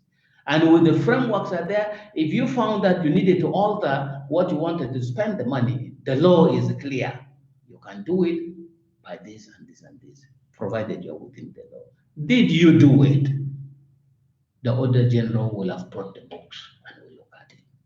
So now tell me, in these processes, with the 90 ministers out of 457 members, tell me where the conflict of interest is. There's no purely parliamentary interest. It's not there. It's not there. And there is no purely executive interest. It's not there. So which interest is conflicting? The only interest that both arms of government serve is the public interest. The question is, how do we purify? How do we make sure that we do it the right way? The executive proposes some measures, but Parliament must look at it. And in the process of looking at it, we say, you first tell us, there is this bit here. Can you correct it? Now, I want somebody to tell me, help me. Where is the conflict of interest? Where is the conflict of? I don't see it. If there are other reasons for making the entire cabinet ex officio, there could be better reasons. But conflict of interest? I don't see it. America has a completely ex officio cabinet. It functions very well. But other countries have ministers who are actually members of parliament with the full voting rights. Ex officio means they sit in parliament, but they don't vote. That's all. Now, other countries have ministers who are members of parliament who actually have full voting rights. In our case, I think this particular moment as I speak, we have 11 ex officio ministers, and this is based on identification made by the president that in this area I need a kind of person who can do this. I don't see that person in parliament, so I get it from somebody qualified to be a member of parliament to do this job for me. So for me personally, I don't see either which way or. Now I want us to do a quick assessment. I wish it was done to compare between the improvement in the Kenyan parliament now with ex officio ministers and our own system in Uganda with the mixed ministers who are members of parliament and a bit of it ex officio. So I personally do not see any serious thing. And if we have sorted out all the important things, if by ranking, my opinion is that this is not one of the important ones, and we should not spend breath on it. Thank you. Thank you very much. I want to give an opportunity to Mr. Tumushabe to respond because you raised the issues. So can we, Mr. Tumushabe, I hope you're on. No, I was the one responding. You're on, Tumushabe? We know you have to leave us in 30 minutes, but I'd like to give you a chance to respond to what the right honorable speaker has presented. Mr. Tumushabe. Yeah, thanks very much, James, and thanks, Right Honorable Speaker and my big brother Jacob Orlanya. I think I was really very happy with the way you articulated what has changed in Parliament. I think it's, as usual, you articulated it with sufficient clarity, which I've never doubted you in terms of when you want to be clear about certain things. I guess I could just comment about three specific things. One is Article 93. I think in terms of the structure of power, the mere fact that a member of parliament can introduce a private member's bill, and the executive has authority to say, no, it can't proceed to parliament. My view is that it imposes an unnecessary restriction. If we agree that the responsibility for appropriation is actually the responsibility of parliament, me as a taxpayer, I would believe more in my members of parliament agreeing on how to spend the money that we pay in form of taxes. The executive has its priorities, and I am more interested in how do you create a consensus between the executive and the legislature on spending, because the legislature represents me.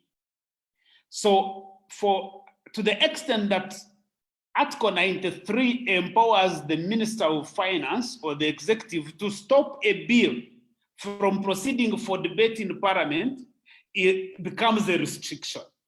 Because I think that the right position should be that members should have the authority to bring a bill to Parliament, and because you also have ministers there, or you have representative, you have leader of government business. Actually, the ministers even don't have to be there. That the fact that you have the leader of government business, then the Parliament becomes a space for creating consensus and harmonization on appropriations, as you have suggested. So that's my look at the way I look at it. That as long as the executive has capacity to stop a private member's bill from proceeding to be debated on the floor of the House, then it definitely derives that power from the Parliament. And really, for all intents and purposes, the institution that is responsible for appropriating money is the Parliament. But I mean, it's the fact that even the executive can say you can't alter our budget.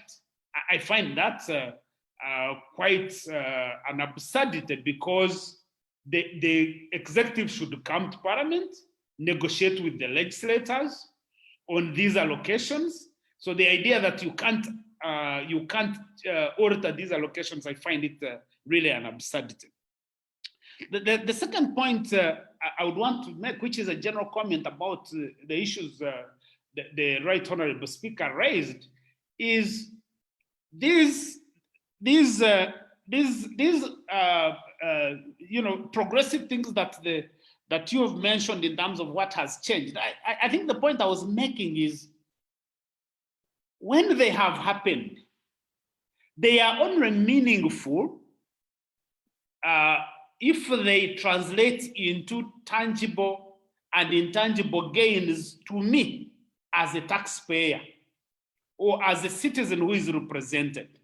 So in other words, if you say, now it has become possible to have sittings of Parliament because we don't have to stick to the rules of quorum. And I think your burden has been shifted as a speaker. But you see, for me, my burden as a citizen, as a taxpayer, who has to pay for now close to 500 members of Parliament to pass a bill, my burden has not changed at all. Your burden as a speaker has changed, has shifted. So if we are to do burden sharing, my view is that the mere fact that COVID-19 has demonstrated that you can have 100 MPs, they legislate, they pass a law, or provide oversight over government functions, that to me only becomes meaningful if Parliament is saying, oh no, we don't need 400 MPs to transact business, because for us as taxpayers, it's a cost. Or if Parliament says, or if Parliament, for example, during this COVID, where this is being demonstrated, said, no, we don't have to create a legislative and administrative unit that translates into additional burden on the taxpayer.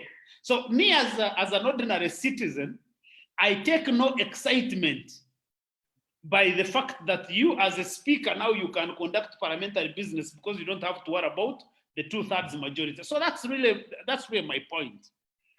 I think the third point is about cabinet ministers. I really believe both in terms of, both theoretically and empirically, that it's an absurdity to have cabinet ministers as substantive members of Parliament.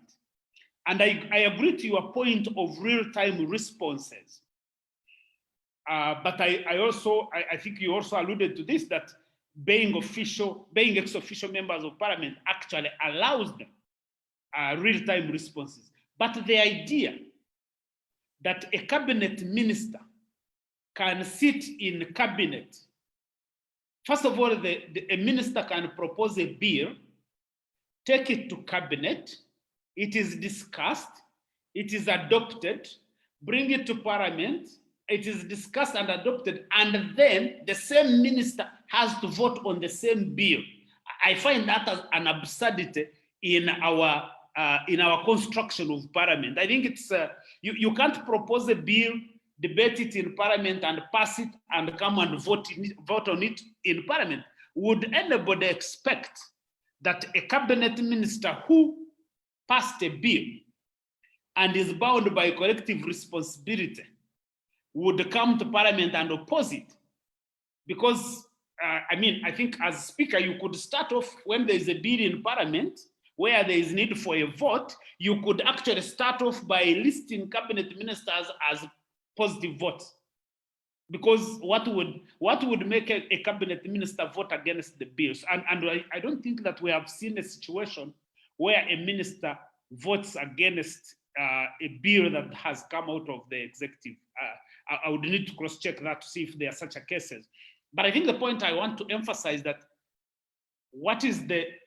is there a problem if cabinet ministers were just ex-official members, and therefore we don't have to create an absurdity where someone proposes a bill, votes on it in Parliament, and comes and votes on it in, votes on it in the cabinet, and comes and votes on it in the Parliament. So in conclusion, I believe that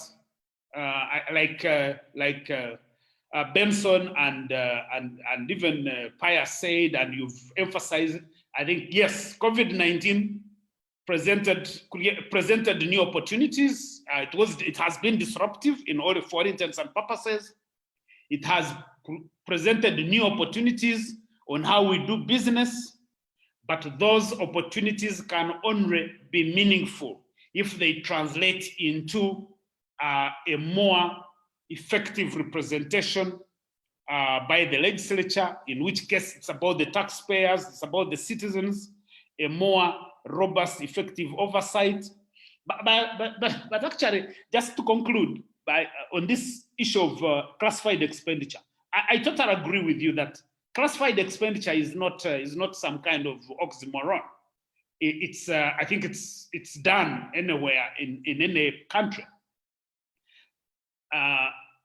When you follow government narrative, is that this country has become more peaceful, more stable, and therefore, for me as a policy analyst, I come in and say, if this country is becoming more peaceful, more stable, then what explains the increase in classified expenditure? What are those things that we need to hide from the citizens in a peaceful environment? So if the classified expenditure was not building up and becoming bigger, I could understand your explanation. But the mere fact that consistently over time, instead of the classified expenditures going down, they have been increasing, there is more than meets the eye. So me as a citizen, I have to ask myself, what is it that these guys in the executive, the president whom we elect, in the legislature, the members of parliament whom we elect, what is it that they are hiding from us? Given the fact that we have an education system that requires fixing, a healthcare system that requires fixing, an agricultural sector that requires fixing. What is it that these guys are hiding from us? So that's really the perspective I come with in as far as classified expenditures are concerned. Thank you. Thank you very much. And Right Honourable Speaker, please go ahead. Right Honourable Deputy Speaker, sorry. Yeah. Yes. The speaker is not here, he is the Right Honourable Speaker. So, Godba, with me and Godba, we go very far. I handed over the Makerere Law Society to him. I was president and he became president after me. No, by the time Right Honourable Speaker, I handed over to you. You handed over? Yes. No, I was getting it the other way around there. No, but you see, the thing about my friend Godba is he likes extreme words, like absurdity. But let's look at it, because we are trying to think through this process, this concept of separation of powers. You're a lawyer, Godba, and you know that the Privy Council, the highest court in the UK, is actually the House of Lords. You know that for a fact. And you have cited authorities of Lord Denning, of who, Lord Atkins. They are members of the House of Lords, which is a parliamentary house. The Privy Council is part of the House of Lords. Now tell me, what injustice has it caused? You as a lawyer, now you have the parliament, the highest organ in parliament, the House of Lords, sitting has the highest court in the land. We're talking about the structure of power. What danger does it pose? What danger has it committed ever since the British Empire started and all up to now? What danger does it pose? No, for me, I want us, if you want to change something, it should not be like a fashion show. There should be reasons for doing it. With the fashion comes, you change. But there are fashions when you change, there are body structures that may not adopt certain kind of fashions. And you know that. You look very ugly and yet it's a new fashion. You try it, you look very funny. I'm just saying, let's have the discussion in its own context. Now, on the issue of appropriation again, Article 93. You see, Article 93 is actually under restrictions. And incidentally, it's not the only restriction on the powers of Parliament. Parliament cannot pass certain laws. But you know that. Parliament cannot pass laws to create a one-party state. You know that is restricted by the Constitution. Are you now going to say it's an affront on the rights of members of Parliament to propose legislation to create a one-party state? Parliament cannot propose legislation that has the effect of breaching certain fundamental rights. Are you not saying that is very negative because it's restricted? Parliament is restricted from doing that. Are you now saying it's bad, we should amend it and make it open that private members can propose bills or Parliament can enact bills that have an effect of affecting or limiting some certain fundamental rights which are currently protected by the Constitution? I don't think so. The proposals, the provision of Article 93 is just to avoid chaos. I told you financial initiative rests with the President. The President has proposed the budget. Parliament has discussed the budget and passed it. Now, if you put in the course, it's not planned. Private members' bills are not part of the planned activities of government. So the finances, to finance them, you need for them to be not just fashion bills, for them to be actual implementable bills, they have to find space in the financial space of government, which has already been approved by Parliament. Now, if it doesn't, that's why I say, see, if it has an effect of imposing a charge on the consolidated fund, then you cannot do it without the consent of the government, of the executive. Why? That consent is to make sure that that it will fit in the finances that has already been approved by Parliament, appropriated by Parliament. And the word appropriation does not stand on its own. To appropriate is not to create money. To appropriate is to approve proposals relating to money. So you appropriate what is proposed to you. You don't just show up and say, now I have powers of appropriation, let me now appropriate. Let me now appropriate. No, it doesn't work that way. Godba. Somebody has to propose, and the person who proposes by the Constitution is the President. So you're not going to alter that by simple discussions, because you don't want chaos in public finance. You don't want this bill charging this aspect, this bill charging us this aspect. We as Parliament have already passed an expenditure framework on how the monies that we passed, we supplied, is going to be spent. Now, this private members bill was not considered as part of how we agreed the money should be spent. Should we not allow all bills to just show up because no, that is Article 93. Now, if a bill can be accommodated within the finances, that bill will be accommodated. That bill will have no problem, even if it's brought by private member. But the consent of the minister is required, because the minister will go and say, let me look at the budget. It has a charge, yes, but that charge can be contained within what we have passed within the budget. That is all it does, to make some order. Now, alteration of the budget It's bad practice. It's bad practice. Again, the chaos, because these are planned things. In fact, in the UK, for example, when Parliament is so upset with the way the executive have made its proposals, it will recommend a reduction on the budget. Guess by how much? £1. For them, it's a big thing that the Parliament, the House of Commons, has expressed displeasure in the budget, and they have removed £1 from the budget. Sometimes we over dramatize these things of powers and things. It's just over dramatization for nothing. The question is, how do we create harmony in public expenditure? Harmony, so that there is no chaos in the way we execute these things. Gains from COVID.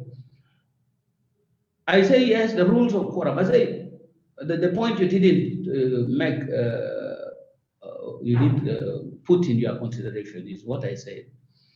I said we used to process business in Parliament, bills that affect the lives of people in this country, not just regulating their lives, but giving them the opportunity to benefit from the flourishing economy. There are those bills there, but you cannot pass them because of the rule on quorum. And I'm saying, not just for the comfort of the speaker, but now because of this, the quorum thing has assisted Parliament. Because you don't have to wait for 137 members. I don't know what the actual quorum is now. It's one third of 456, 457. You don't have to wait for that number to take a decision. Because sometimes we would wait 3 weeks before we get actual numbers. Sometimes we would have to ask the whips to mobilize, to come and take decision on this important matter affecting Godbat Mushabe and the rest of the country. We were not able to do it. But now, because of COVID, that rule has been relaxed.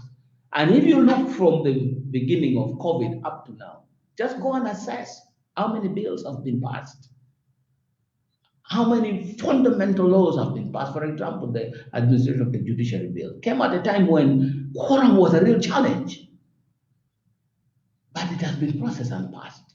It has improved on the way the other arm of government is now operating, because now they have the assurance and the financial independence to be able to execute certain things without fear or favor, ill will or affection from the government. So all these things, there is nothing motivated by bad faith in public management. There's nothing.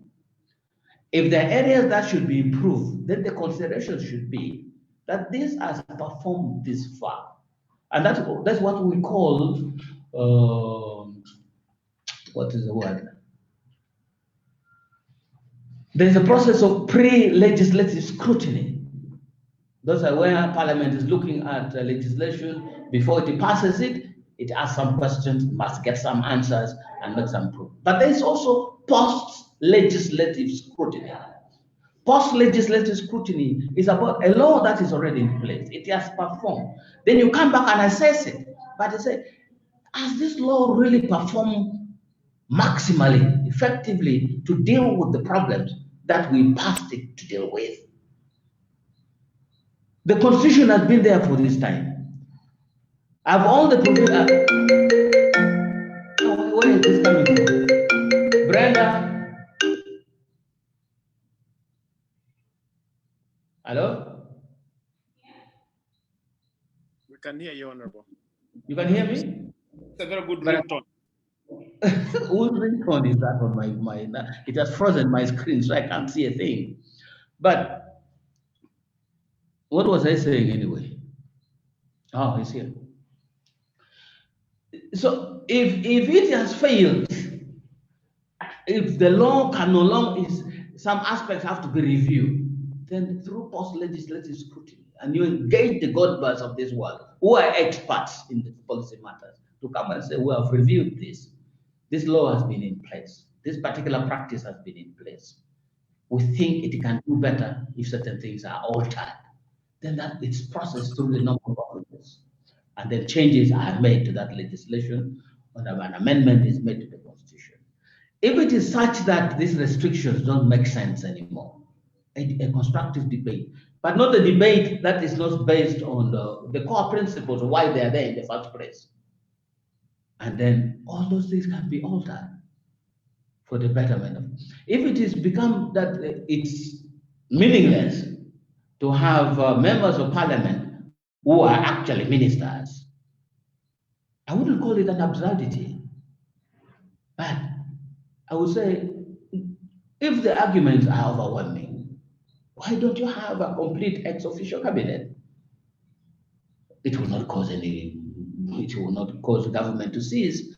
But the issue is, you don't want to overlimit yourself also, because some of the highly qualified people may actually also be in parliament.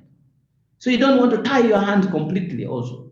For example, if Jacob Orlanya, if you are looking for a candidate for maybe one time, you want options for an attorney general, for example, you wouldn't go very far from me if I was in parliament, because you would miss quite some.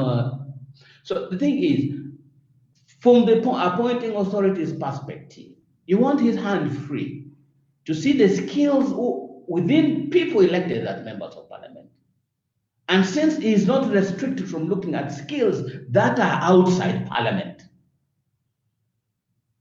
so he can pick from both. He can pick the good people in parliament and also the good people from. If you want, for example, somebody to deal with the issues of, and these days they are very rare people of integrity. If you, for example, decide that Dr. Magara should be Minister for Health, how dangerous is that? I know if you should decide that, like in the case of the current Minister of Health, she's from the public. She is not a member of parliament. Everybody's praising her for her COVID activities. So that's, for me, that's the key point. Would you want to lock out the entire membership of parliament? This time it's going to be over 500 of them. Some of them highly qualified. Would you want to lock them out from serving in the cabinet? Would you want to do that? So these are the simple arguments that we need to make. But of course, if the advantages outweigh other considerations, then we go with the change that we must make. Change must not be for its own sake.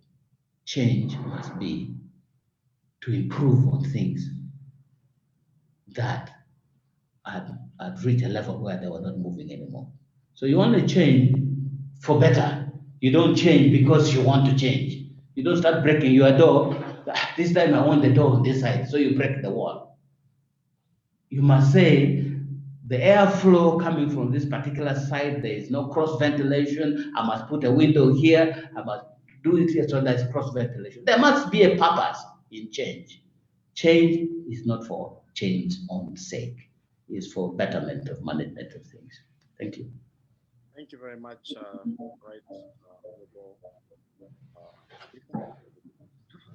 and thank you very much, Mr. Tumushabenjo, for that interaction. I want to speak on the last point that was mentioned about the numbers that are going up for the members of parliament. And I'm coming to you, Benson.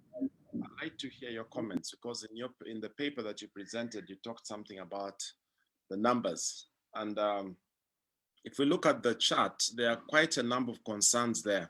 I'd like to combine the two, the numbers, and I know, Benson, you're aspiring as well. But also the other thing is the cost. And I'll just look at some of the comments that were made here. One is by, let me take on the first by Mr. Bagonza Samuel, who says, I understand MPs make more money under committees through gifts, travels, and other business deals, which makes it a do or die to be in parliament. How can this be addressed? And then the other one is by Mr. DB Ogunsanya, who says, thank you, Council team, for these COVID-19 webinars. In my opinion, the fact that MPs usually begin their term of office by allocating a lot of money to themselves clearly shows that they are egocentric That may not be quite related to what I'm asking, but the fact that the parliamentarians take quite, they're paid, they're probably one of the most highly paid segments of our society. And the numbers are going up, and it's now affecting politics as well.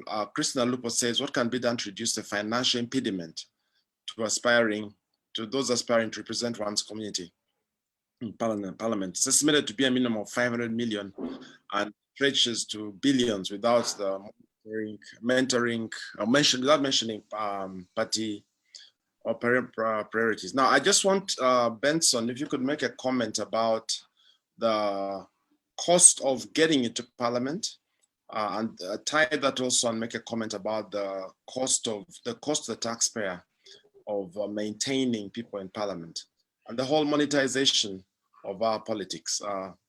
Benson, Honorable Benson, over to you. Thank you, Dr. Magara. The concern is really pertinent about the high cost of electioneering to go to Parliament. It's true that it's exorbitant, and one wonders why it has become so important that somebody should spend so much money in order to go and serve. I am here in Lira, and I'm seeing that people are even selling houses to raise campaign money. Somebody mortgaged a house in the primaries, and now in order to complete the election process, they have to probably now get the payment of the balance. And what if he fails? I have heard of a minister who confided in a friend in Western Uganda who actually spent like 800 million, but still failed. I think this is a problem that we need as a country to sit and decide what kind of governance structure do we need. There are countries where to run for parliament, you probably don't even need to spend anything. You just have to support your party and work together with your party. I'm talking of proportional representation, and it is working in places like South Africa, in Israel, I think Botswana, and other places, where you just have to subscribe to a party that you think will have your values, and then campaign as a team and make that party go through.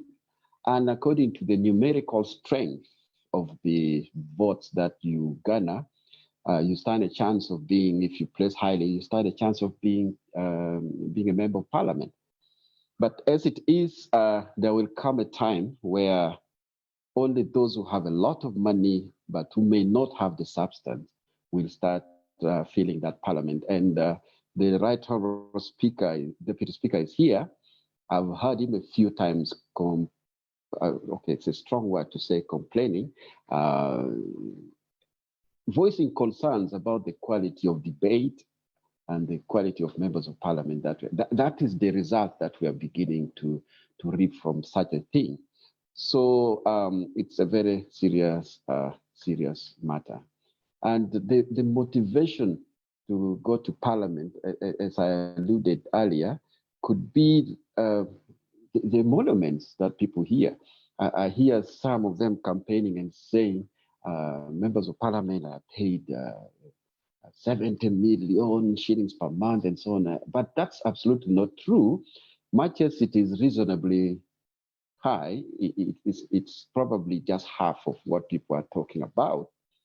But those pictures of a lucrative job, a potentially lucrative job, which has a very low minimum qualification, where anybody can actually have a shot at, is what is driving people to come. And as I told you, we are 12 for one seat, So I think that is an area that we need to really talk about. But if I must comment a little, I thank the Deputy Speaker for aptly explaining the rationale of having members of parliament who are also ministers at the same time.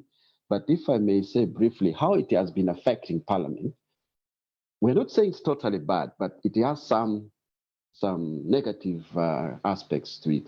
For instance, I have noticed, when I was still in Parliament, that on days where you expect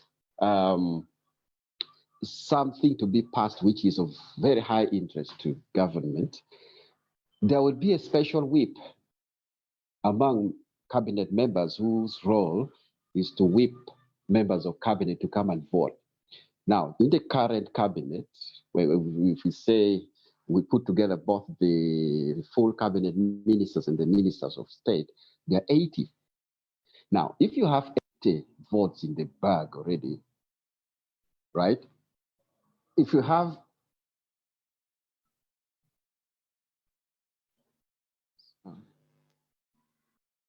sorry, a call came in and interrupted. If you have 80 votes already in the bag, right?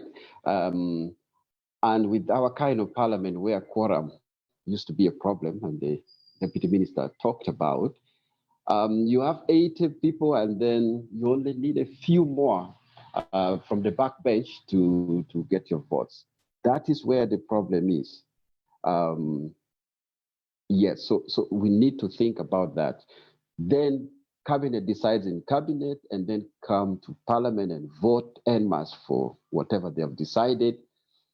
If that is not conflict of interest, I don't know what that is.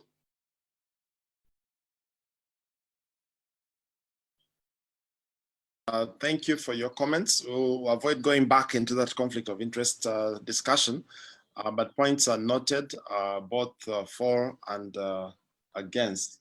I wanted to, I don't know how much liberty you have, Pius, to make comments on, maybe before I go to Pius, Benson, I want to put you on the spot, if you'll allow me. Yes, having been in Parliament, what kind of level of, call it education, call it ability, would you put as a bar? Because you've indicated that there is a challenge with the quality of people coming through as MPs, and that would affect their ability to actually represent. So where would you put the bar as you? As me, we do not have a shortage of qualified people. Actually, we have many graduates who are capable of being members of parliament. And I believe, honestly, that if the bar was put at a first degree, it would be optimal enough. But it could even be higher. The lowest I would go for would be a diploma, but with certain other qualifications. There should be also background checks. You know, we have had people who, after stealing a lot of money somewhere, they get interdicted, and then they use the same money to go to run for office for parliament, and they make it. Really, what kind of parliament will we be, fostering? So we need to consider so many things. It's not to say that those with A level don't make good men. Some of them with good experience and exposure can actually, but if we now make it the minimum, for me, it's not an ideal situation. Okay, thank you. Pius, Mr. Birono, I'm not sure how much you can comment, but I'd like to invite you to make comments on what has been said with as much liberty as you have. Let's go ahead. You're muted, Pius. You need to unmute.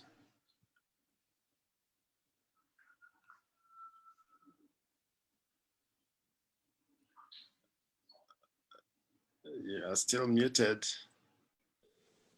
Okay, can you hear me? Yes, I'm sorry about quick ones. I think most of what I could have talked about with the liberty that I will have has been articulated. Maybe just to make one or two clarifications. on the virtual attendance by the members of Parliament, as the Honorable Deputy Speaker asked for clarification. Yes, we have in place guidelines as far as the attendance of the members virtually.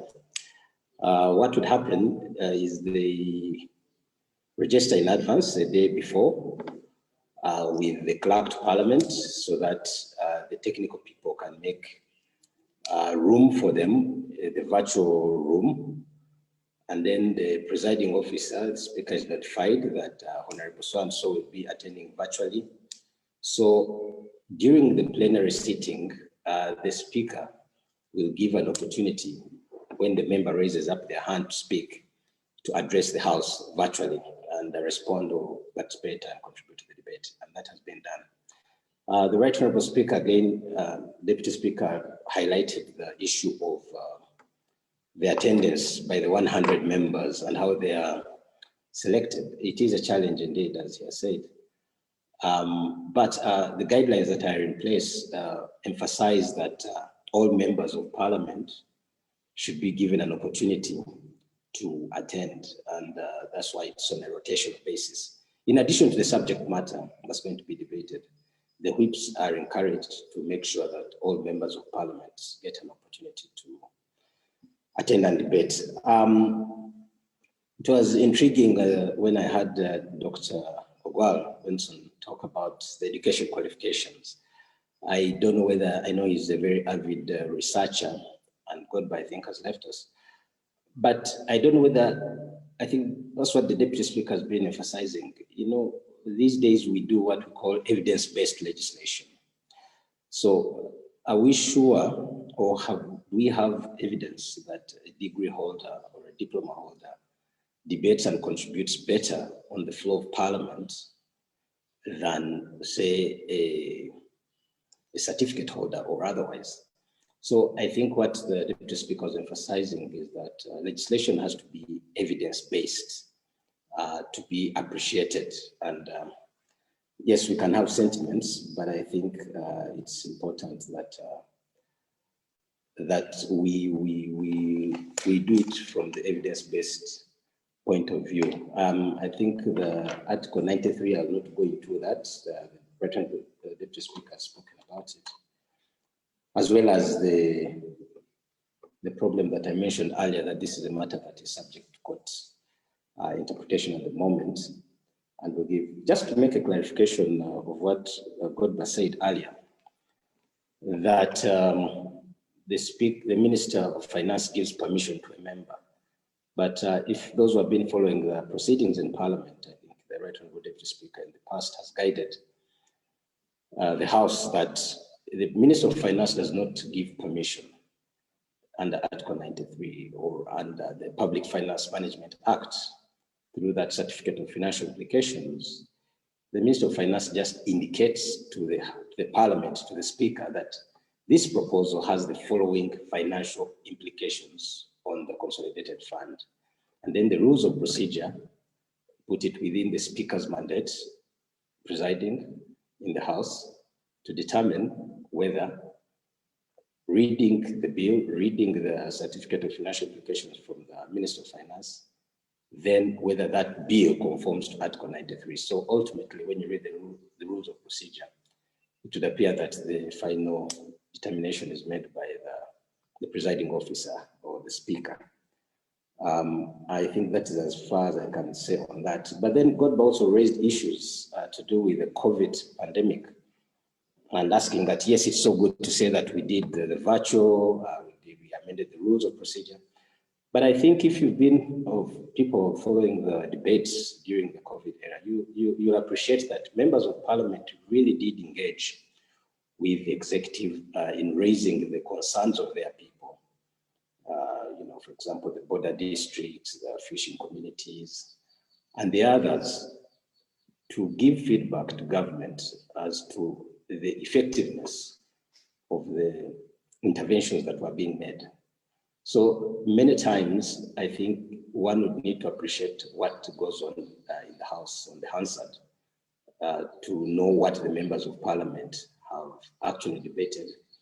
And I think by and large, most of the debates during the COVID era assisted government in its response to the COVID pandemic. Thank you, Doctor. Okay, thank you very much, Pius. I still would like to ask a question concerning what your thoughts would be. Honorable Benson mentioned that he would put the bar for going to Parliament at degree level. And I presume it's coming from the idea that the more exposed you are educationally, the more you're able to engage on a broad spectrum. We certainly wouldn't put it at P7 level. But you're raising the point that the education level itself may not be adequate. What kind of skills would you really be looking for from your perspective for someone, because you're quite correct, you may even have somebody at master's level who cannot speak properly. But then what are we looking for? Is it just a speaking ability? Because I think there's a very big misunderstanding concerning what parliamentarians do and what the mandate they carry for their people. So from your perspective, would you like to make a comment on that? Well, in a limited way, Doctor, my response to that, as you said, one, I think Dr. Ogwal should give us some more evidence as far as the qualifications are concerned. But I think the basic requirements would be, one, a person who is able to, A, listen to his people, understand what their issues are, to be able to come and articulate those issues in Parliament, stand before his colleagues or her colleagues, and present those issues on the floor of Parliament. In other words, the person should be able to empathize with his or her people and then give the feedback. And so it's that interaction, and then you come and present. Yes, we talk about challenges of reading policy documents, internalizing them, and that kind of thing. So the person should be able to read and write and understand. But at the same time, where there are complicated issues to appreciate, for example, budgetary issues, government, the way government operates, the Right Honourable Speaker, Deputy Speaker will tell you, Parliament has a very huge resource in terms of staff, in terms of researchers, economists, the staff who work at Parliament, who are always able to give clarity and clarifications on these issues. So I think it's a neither here nor there. So I wouldn't be able to say that you need to be an economist or to be able to debate in Parliament. I think you just have to be able to read, write, and then, but most importantly, be in touch with your people and be able to propagate what their interests are. Thank you. Very wisely answered. I'm not sure you've disturbed any of your constituents. Thank you, Pius. So we'll have our last poll question before we round up as we come to the close of the webinar. And I'd like to ask the technical team to give us the last poll question, then we'll take a final round. We've not been very active on the Q&A in terms of answering. So if you have a few more minutes, any of the panelists to go in and answer. We've tried to answer some of them, but not all.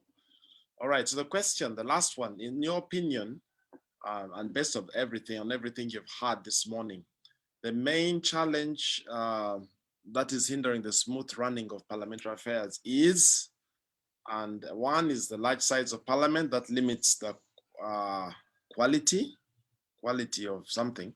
Two, bureaucratic processes that cause massive delays. Three is the poor quality of legislators due to very low standards required for becoming a parliamentarian. And four is the lack of coordination between the different arms of government, the executive, legislature, and judiciary. So in view of everything you've heard, let's see what you think.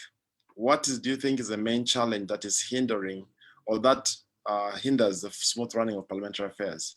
We're not saying they're not running properly, but there are challenges. What would be the major thing that you think would be a challenge from what you know or what you've heard? So the size of Parliament, the bureaucracy, the quality of legislators, and coordination between the different arms of government.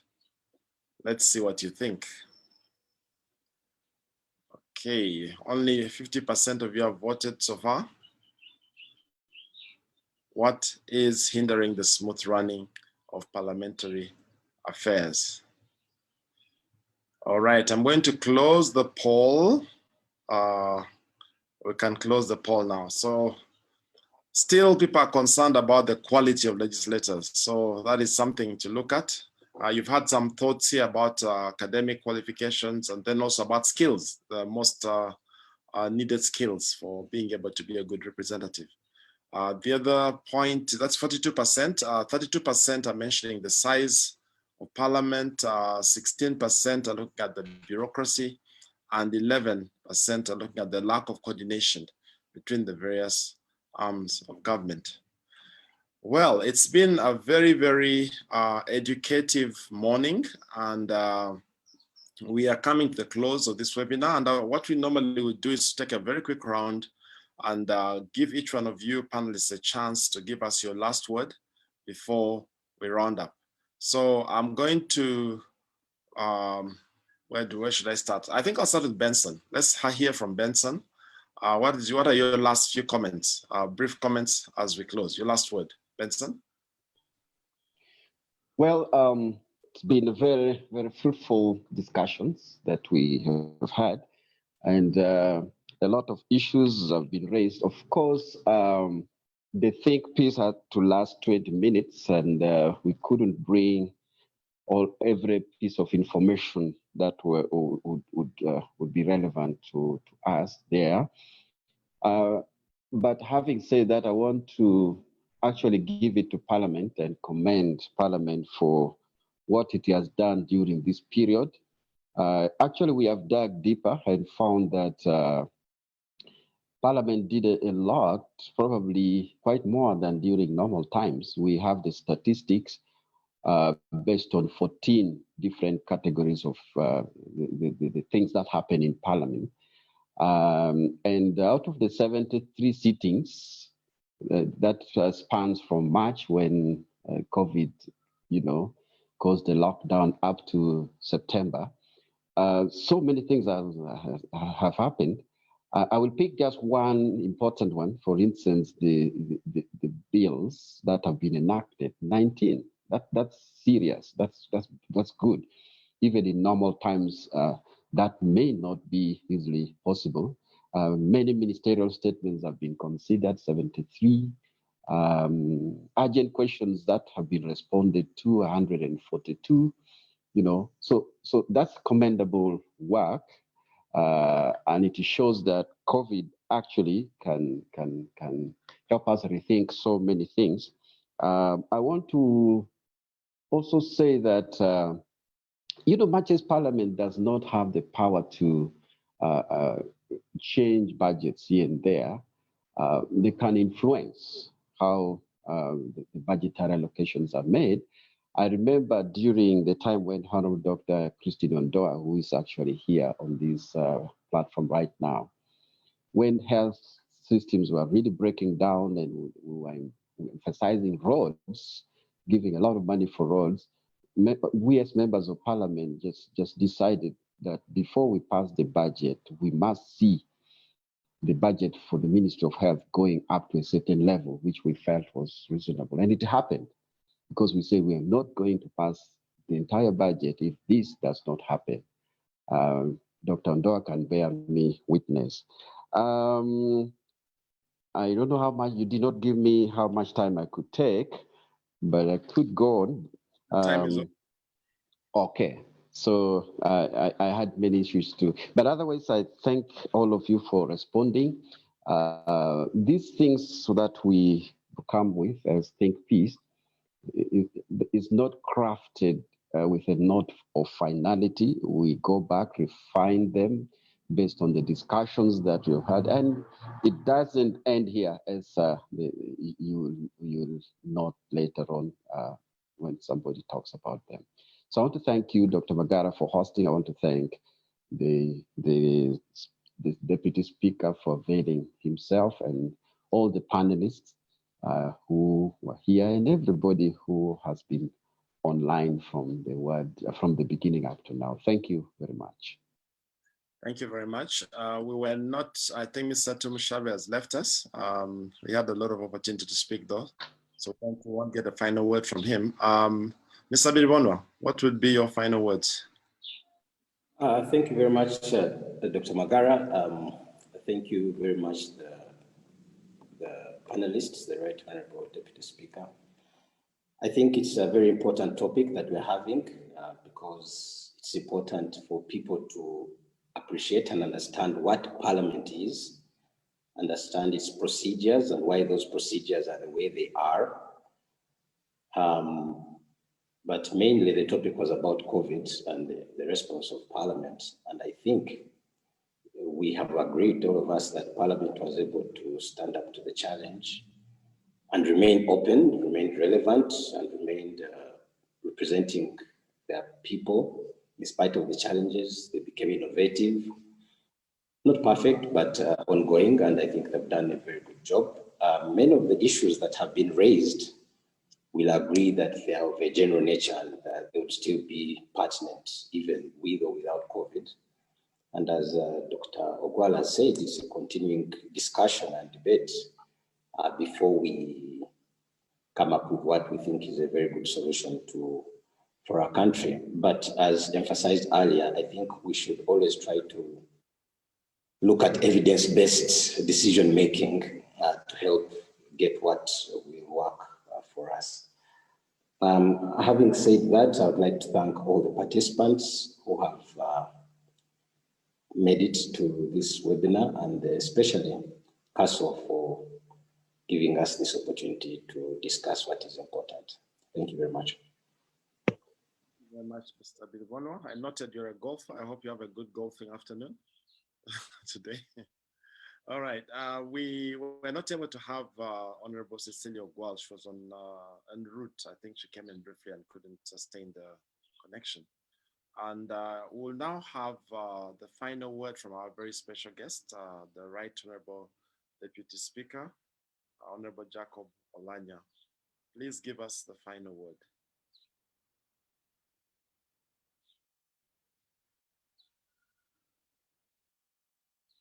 Right Honorable. Thank you, Dr. Magara. I think the issues that came at the tail end are important, but the time is not there to discuss them. For example, campaign financing is a nightmare everywhere. If Honorable Obua thinks it is too much, let him spend less and see what happens. Honorable, could you start your video, please? Participants would like to see it. Oh, yes, video. Okay. Is that okay now? Okay, now, thank you. Yeah, I was saying the issues that have been raised towards the end are very many and they're very important. They could take a lot of time to discuss. The issue of campaign financing, for example, it's a very critical issue, not only in Uganda, it's not only in our country, as he says, it's all over. Even in the US, it's a big issue. Campaign financing, can it be capped? That's a debate for another day. But Honorable Obua, if you think you want to lead by example, you spend very small money or don't spend any money at all, and then we see what happens. High cost of public administration is a big issue, but that's a debate for another day. He talks about proportional representation. That is also a big thing that we need to think about in terms of structure and representation. I think in our country, we have over-representation. This is not the first time I say this. I've said this publicly, and I stand by that. And but of course, if you're going to process proportional representation, that means you have to have the infrastructure in place. I think the best system I have seen is in the constitution of Lesotho. I think they came up with the best mix, because you can have both direct election and proportional representation. In other aspects, it's called the mixed system. Then you can work out the details of people you think must be in parliament but can never pass elections, but they are a resource for parliament. So those are things that can be considered. I think this discussion has been very, very, very fruitful. I got it in the middle, but what I had was very instructive to what we need to do. Like I keep saying, what works is what counts. It doesn't matter how glorious it sounds. It doesn't matter how powerful the person who comes up with the idea is. If it doesn't work, it will never count. I think the measures we have imposed in Parliament, small and big, difficult and easy, has by and large contributed to what we have been able to do in the course of this almost 1 year of operation as Parliament. We could have done worse, I think, but I think we did. In the circumstances, our rating could be fairly high. In terms of output, bills, the budget, the questions, the petitions, the motions, all those that have been processed, I think we can all say we have tried our best in the circumstances. And thank all of you who participated in this debate. And I propose that in order for us to beat up the issues properly within the times given, a topic once chosen and the guide given, we should run in the lane, not outside it. Because when you bring too many issues, it shrouds and crowds the substantive purpose for which the meeting was called. And sometimes we get lost in translation. But by and large, we have been able to bring it back. And what we have the take out from this meeting is very important. I think our policy people, Parliament policy people like Pius there, will be able to pick some of these things and run with it. At my level also, the issues I've picked, which could I will move with and see how we can make things better for this country. I'm going to sign out as I now need to go somewhere. Thank you very much. Thank you very much, Right Honorable Speaker. COVID has touched every area of life.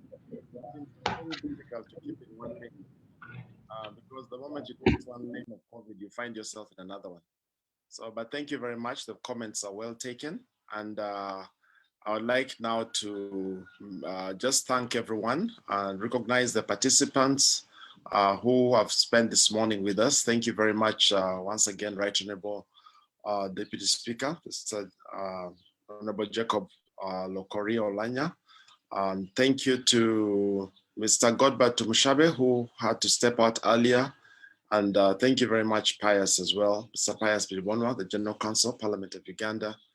Apologies from Honorable Tim Ogwal Cecilia Barbara, MP, woman MP Dokoro, because of the connection problems, she couldn't sustain her time with us.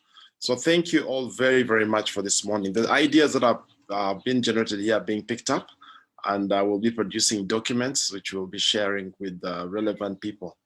Now, the next week, the webinar is about opportunities in the NGOs and non-profits, non-government organizations and non-profit organizations. And then 2 weeks from now, we'll talk about political organizations. So some of the issues that have come up to do with the campaign fund financing are going to definitely come up when we talk about political organizations. We are running all the way to 19th of December.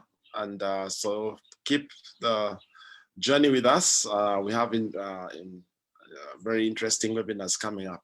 I've been Dr. James Magara, your moderator today, and thank you for a good time together. I will now welcome and hand over to Dr. Christine Ondoa, who is a member of the Council Advisory Board, for her closing comments, and she'll also lead us in a closing prayer. Honorable Dr. Christine Ondoa, over to you, please.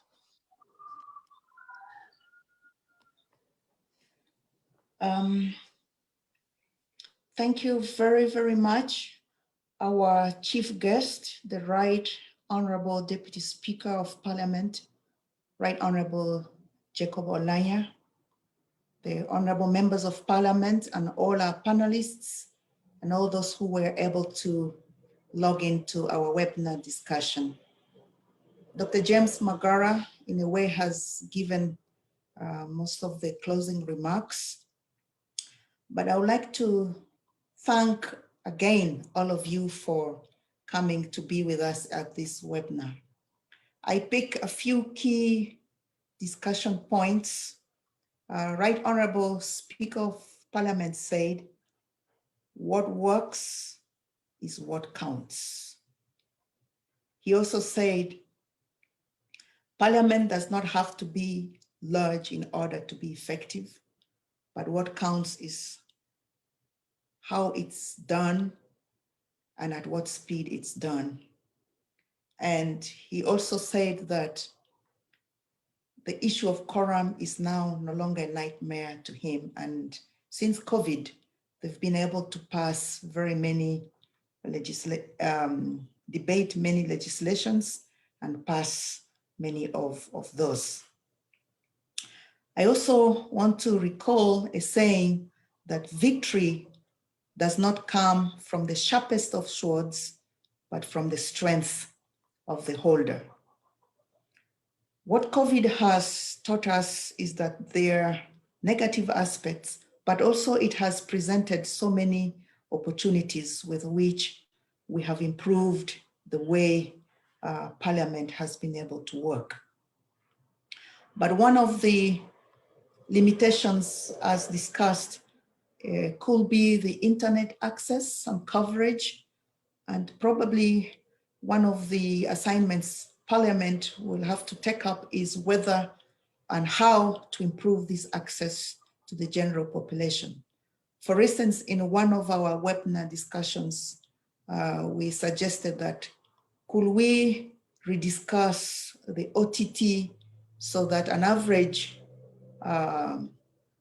Ugandan could be able to assess more of these discussions if OTT is a limiting factor, or improve the access of internet in whichever way. My other contribution will be what we discussed about Parliament's minimal qualifications and so on. For me, I would think a degree would be good, but experience is very crucial to me, because in Parliament, you have volumes of documents you have to read, digest them, interpret, and then at committee level, and then present that to the plenary. The other skill that will be needed is like critical thinking, evidence-based, and thinking for the country, but with consideration of the globe and what's taking place globally will be very, very critical. In the Bible, when Paul was writing to Timothy in his first letter in 1 Timothy 3, 1-13, he was giving Timothy qualifications of who should be a bishop, or who should be an evangelist, or who should be a deacon. Maybe it's high time we also define some of the attributes of our members of Parliament, those we want to come to Parliament. Education is good, experience is good, but what is the heart of what lies in the heart of this person? What's in the hand and what is in the head of this person may also contribute very, very critically to that. As I said earlier, Dr. James Magara summarized, it's like he read my mind. What I wanted to give at the closing remark, he had already commented most of it, so I'll keep it as short as that. But in conclusion, I would like to appeal to our chief guest today that this think tank has people who have experiences and qualifications diversely. And I would like you to use us as much as you can. My experience is that when I was still Minister of Health, I used think tanks, one based here in Uganda and one was based in Washington. And they really helped me very, very much in many critical areas where there was difficulty in making decisions of what to do and how to do it. I consulted the think tanks and they came with very good ideas and well-researched papers in such areas. So we are here, you can make use of us. And with those remarks, now I'll ask us to pray and have the closing prayer. Our Father in heaven, we want to appreciate you once again and thank you for having taken us through this journey of discussion today. Thank you for our special guest and for all the panelists who were able to ably and vivid and very, very well discuss this topic. Thank you for the participants and for all those who were able to log in. We ask, oh Lord God, that you order our steps in the webinars ahead, that whatever we discuss, whatever we come up with, will give glory and honor to your holy name. And also that, Lord, will be able to contribute to our nation building profitably. We thank you and we ask that, Lord, the rest of the day, you'll be able to guide us through it. In Jesus' name, we have prayed. Amen. Amen. Amen. Thank you all. Have a great weekend, and we look forward to meeting again in a week's time. Thank you. Thank you.